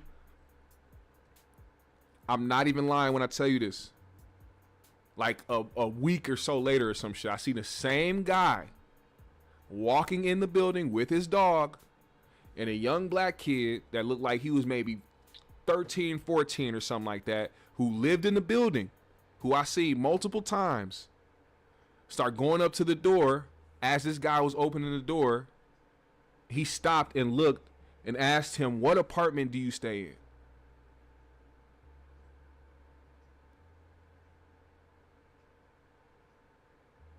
I immediately say, "Hey, I know him. He lives upstairs. Let him in the building." And of course, because I said something and I was there, dude didn't say nothing and let him in. But that could have turned into something different, because no 13, 14-year-old kid is going to really know how to act in this situation when somebody's trying to ask him where he stay at. You can be anybody, just like you think this person could be anybody. That's the one thing they forget. They it's a mental illness for them to automatically assume that the person on the other end who they are antagonizing has to believe that they are a good person. They automatically feel like they're the good guy, a good person out of the situation. So nobody should ever see them as a threat or as somebody with an ulterior motive. When we are both strangers in this moment, I have no idea who you are, what you're about. This guy in this video could have been on some other shit. You put a nigga in a headlock and then realized he was recording.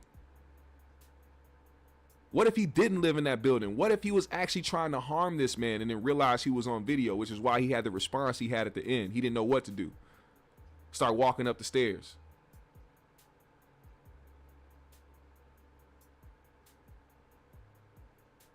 Come on, man. Stupid ass shit. Now, speaking of some stupid ass shit. Oh my dear God. We gonna play this and we gonna move forward and get up out of here. But first and foremost, I just want to say shout out to Kendrick for having another sold out show.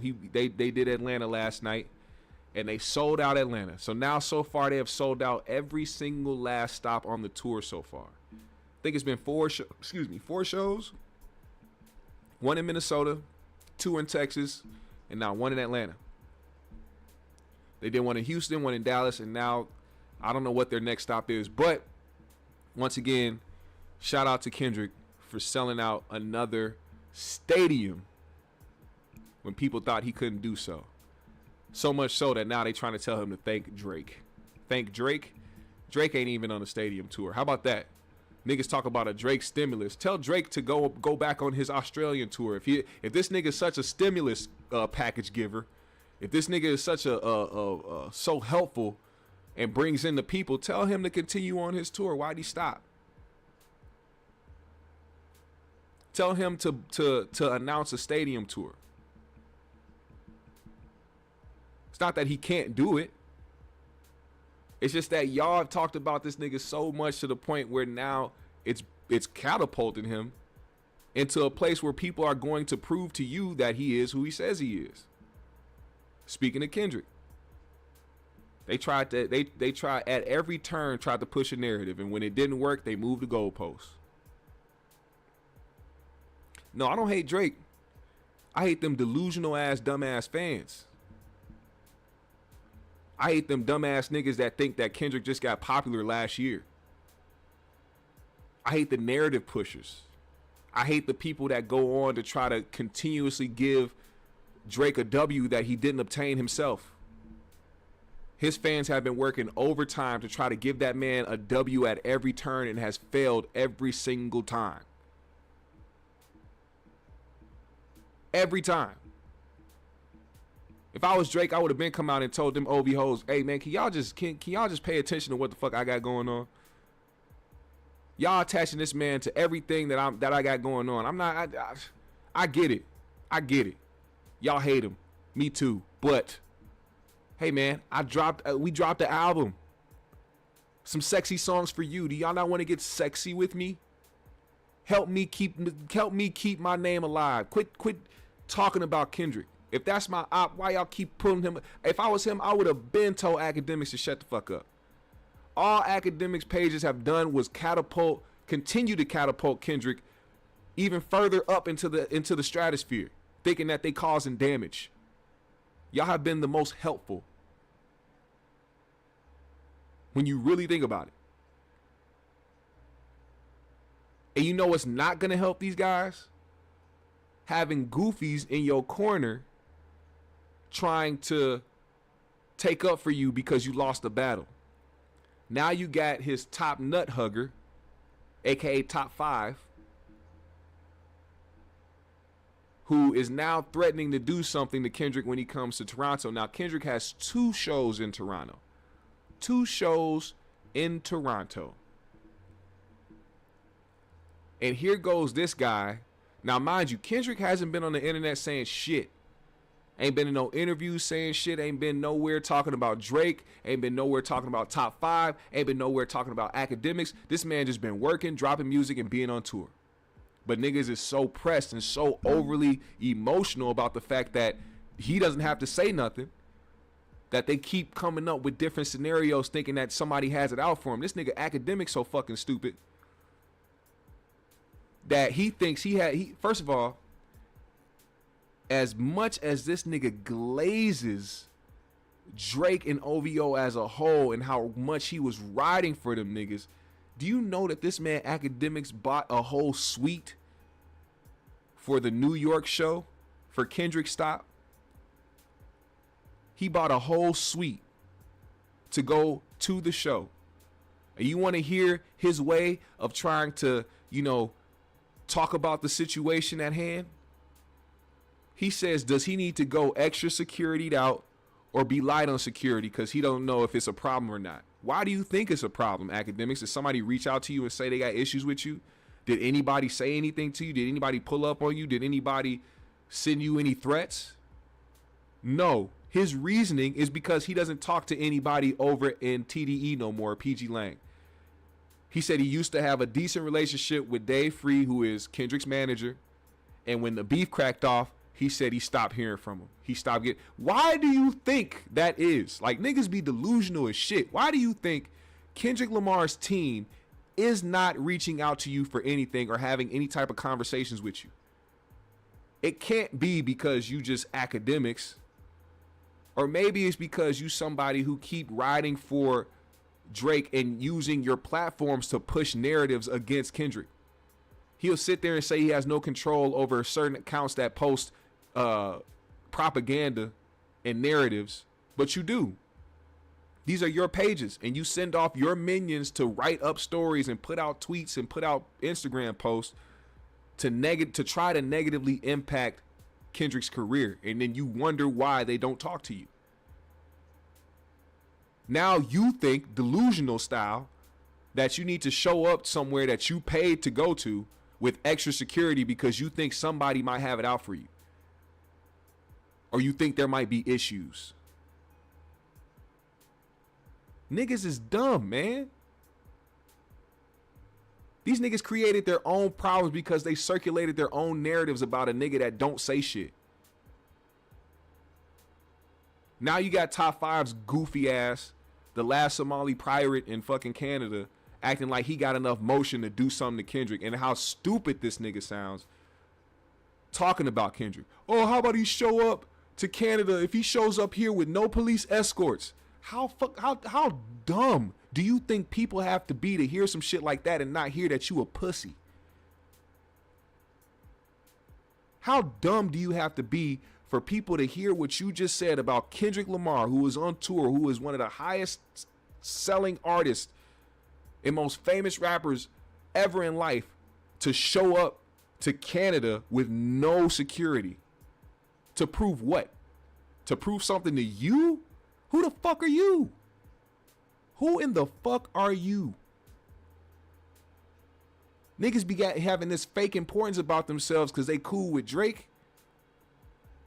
As soon as you get into some fuck shit, I'm telling you, as soon as there's something that is attached to Drake that has something to do with you, let's say Kendrick shows up to Toronto and this dumbass nigga shows up trying to cause some issues, they're going to attach Drake to it. And Drake's dumbass been trying to build up this persona like he is this guy that is from the 6. Now, we know you from Toronto, but we know what you mean when you try to say shit like I'm from the 6. You try to make people think that you harder than what you are. You not. You soft as goddamn cotton laid out in a fucking marshmallow farm with a lather of whipped cream on top. You a soft ass nigga. And when soft ass niggas get around tough niggas, they think they tough too. You start trying to adapt the same shit that these niggas adapt because you have the money to pay them. You have the money to sustain the image. You are not like that. So easily, when niggas like this come around,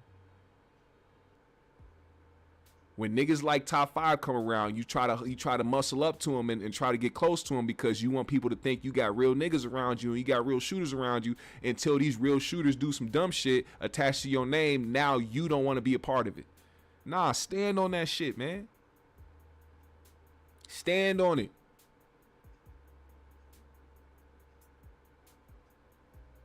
Zane said Kendrick got an answer for not like us. Well, we're going to be waiting for that day because I don't think anybody's scared to get pressed by Drake or OVO about a fucking song that he put out here to the public and is singing that song on every last tour stop. I don't know what y'all think is going to happen.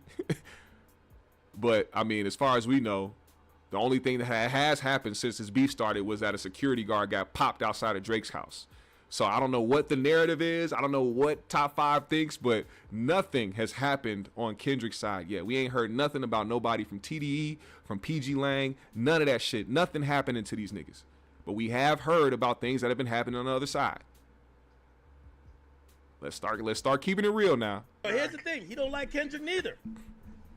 Yeah, but let me tell you something about Kendrick. Kendrick sucks, and he's abusing SZA. What do you think the f*** is gonna happen when he comes to my city? Yo, this is my. I'm getting word that they got a special video that when they come to that Rogers Arena or the Rogers Stadium, they're about to drop a video dissing the Gigi's. I'm just letting you know. Let me tell you something. Yo, I heard they got a Canada version of the show that's straight dissing. I'm just telling you. So you're telling me right now? Yes. Let me tell you something. That's word on the street. Let me tell you something. I will quit rapping, quit trolling, quit social media. Amen. If Kendrick Lamar comes to Toronto with no police escort and leaves Toronto. Hold on. This nigga said he'll stop rapping. First of all, nobody wants to hear you rap. Ain't nobody ever in life said, hey, man, play that Top 5. Hey, man, Top 5 just dropped a new record. They don't even they put everybody on World Star. They ain't put none of your shit on there. Why is that? And you affiliated with Drake. I don't see none of your shit on YouTube. I don't see nothing ever trending about music when it comes to Top 5. All I see is you with Drake's nuts deep down your throat, nigga, every day. Talking about he'll quit. Nobody cares about the shit that you be doing. You act like if Top 5 was to get away from the internet today, niggas would be in shambles. Nobody gives a fuck about you. And if there ever was a time if Kendrick gets sued for defamation, that'll dig that L so much more deeper for Drake. It's not even funny. It's no way Kendrick comes to Toronto. You know when you listen to like he's rapping in like Not Like Us and this, and he's like he keeps saying like Canadians, like he's kind of like dissing y'all still, like oh they just connect. Yo, you think he gonna go to Toronto and just like kind of like be like, yo. Let me tell you something. Hold on. You think Kendrick could come to Toronto with no security guard and walk around downtown? Let's be honest, bro. I heard he going to New Old King. I heard he going to rent. Ain't nobody as stupid as you, Top 5. You want somebody to be dumb. He wants somebody to be an idiot. He wants Kendrick to try to prove something to him that he doesn't have to prove. Which is the crazy part to me. You want Kendrick to prove that he can get caught by himself somewhere? You know how stupid you sound. And then academics, first of all, earlier in this same stream, academics literally was talking about how he calls the New Jersey prison that Taxstone is at to get him in trouble for tweeting about him, having them check his cell and put him in the hole or some dumb shit like that because he tweets about academics. The same guy that said that is over here antagonizing somebody who wants to harm Kendrick while Kendrick is on tour. You hyping it up. So if something happens, you can't go back on stream and be like, oh man, I don't know what's going on. I don't know why that happened, or try to play clueless because nigga, you did that.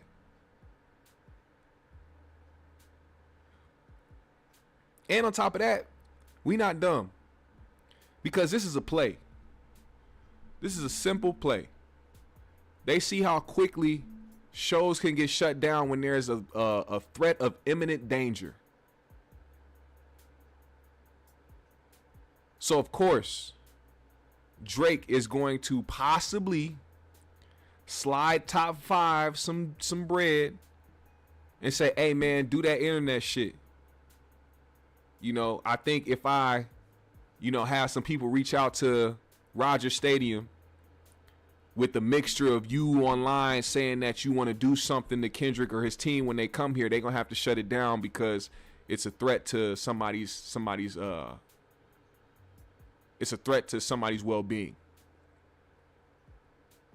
Because there's no other reason why this man is on the internet trying to say that he wants to do something to a nigga that never acknowledged him. All because you got ties with Drake. It's a play. A clear as day play. Ain't nobody finna run up on Kendrick. Ain't nobody finna try to shoot at Kendrick. They know what the fuck it is. Them niggas will die where they stand trying to fuck around with somebody with the type of presence he has on tour. You wouldn't even get close to him. You niggas on the streets thinking you trying to pull a play on somebody that's militant. You don't think they already got their shit figured out? You don't think they already planned that out when they decided to add another show on to Toronto? You think this was just some spontaneous thing where he wanted to try to prove that he was hard? No, they're going to be prepared for any and every type of bullshit that come their way. Trust me. And that goes for anybody. That even goes for a Drake.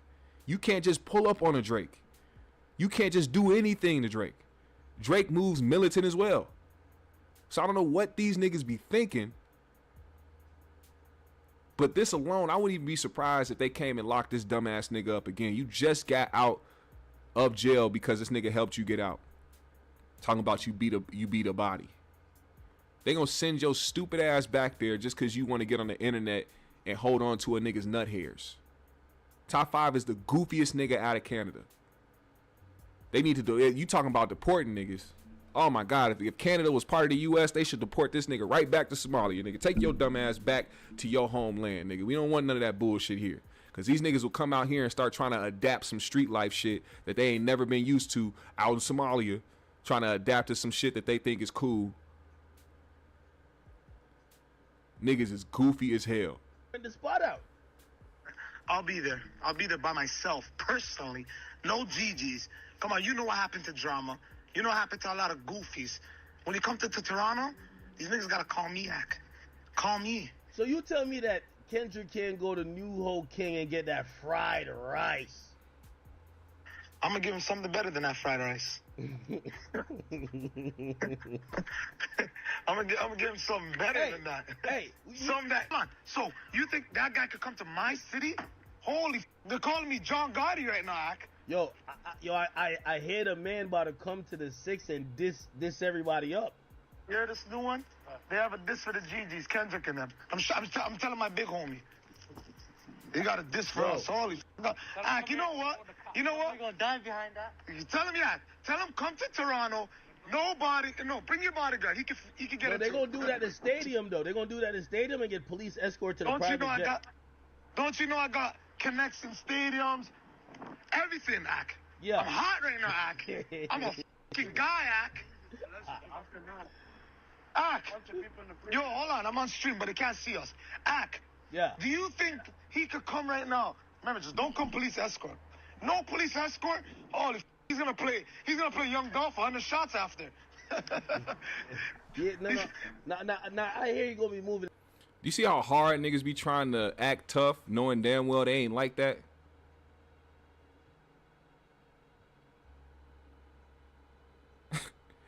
They'd have to play Young Dolph 100 shots. If what though? If what was the stipulation? If Kendrick showed up to Toronto with no police escorts by himself and walked downtown? Is that why? Oh, in other words, you would never do that in any other situation. You never do that.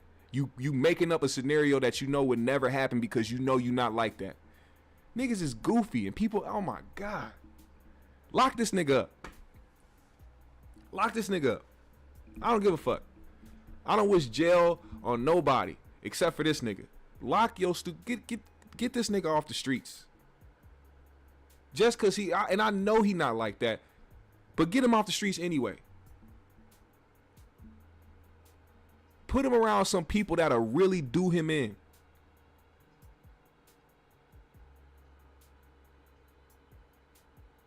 Did you really just ask that question? Zane, please tell me you're trolling. Please, for the love of God, tell me you are trolling. I beggeth you, to the umpteenth degree, please tell me you are trolling by asking why Kendrick needs security.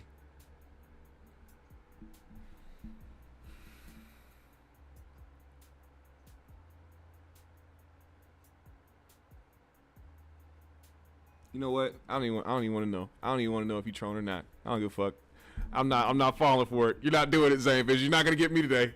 You're not gonna get me today. I'm getting the fuck up out of here, man. I'm getting up out of here. You're not finna get me. You're not finna do me here, dog. Pause. We not going.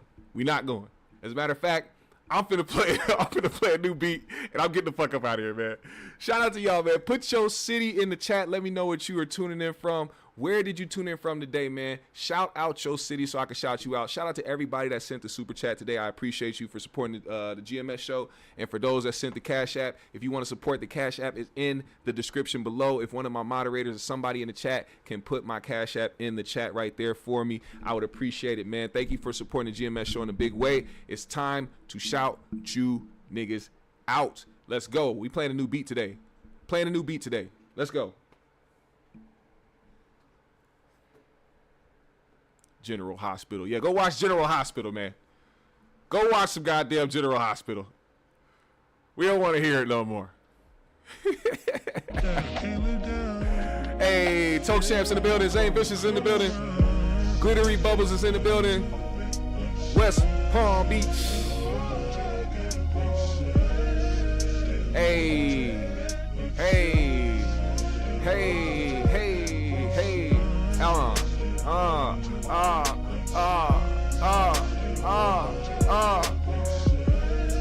Don't mind me, I'm just cold as fuck at making beats.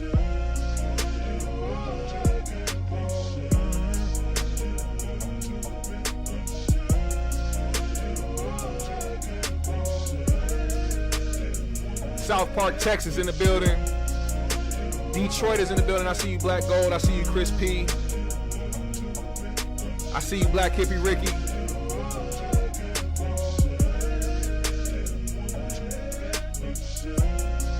Toke Champs is in the building. Extraordinary regular nigga. 313 in the building. I see you.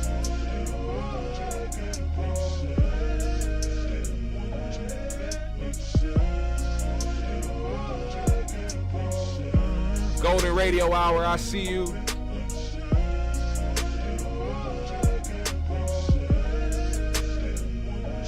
Damn, how many of y'all tuned in today, man?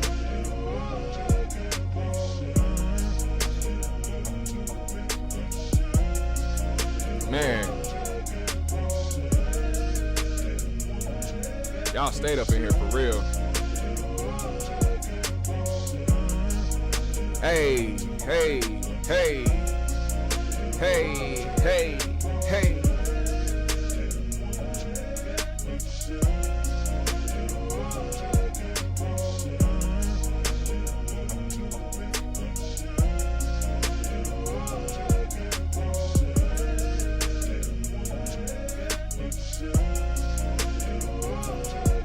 Hey, let's go. We gonna keep switching up the beats. I'm gonna switch it up again. Hey, what else we got on the docket, man? I see you, Vale's in the building.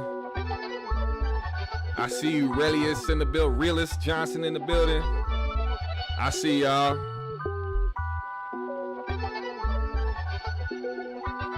Hey, GMS fam, the green room. We out.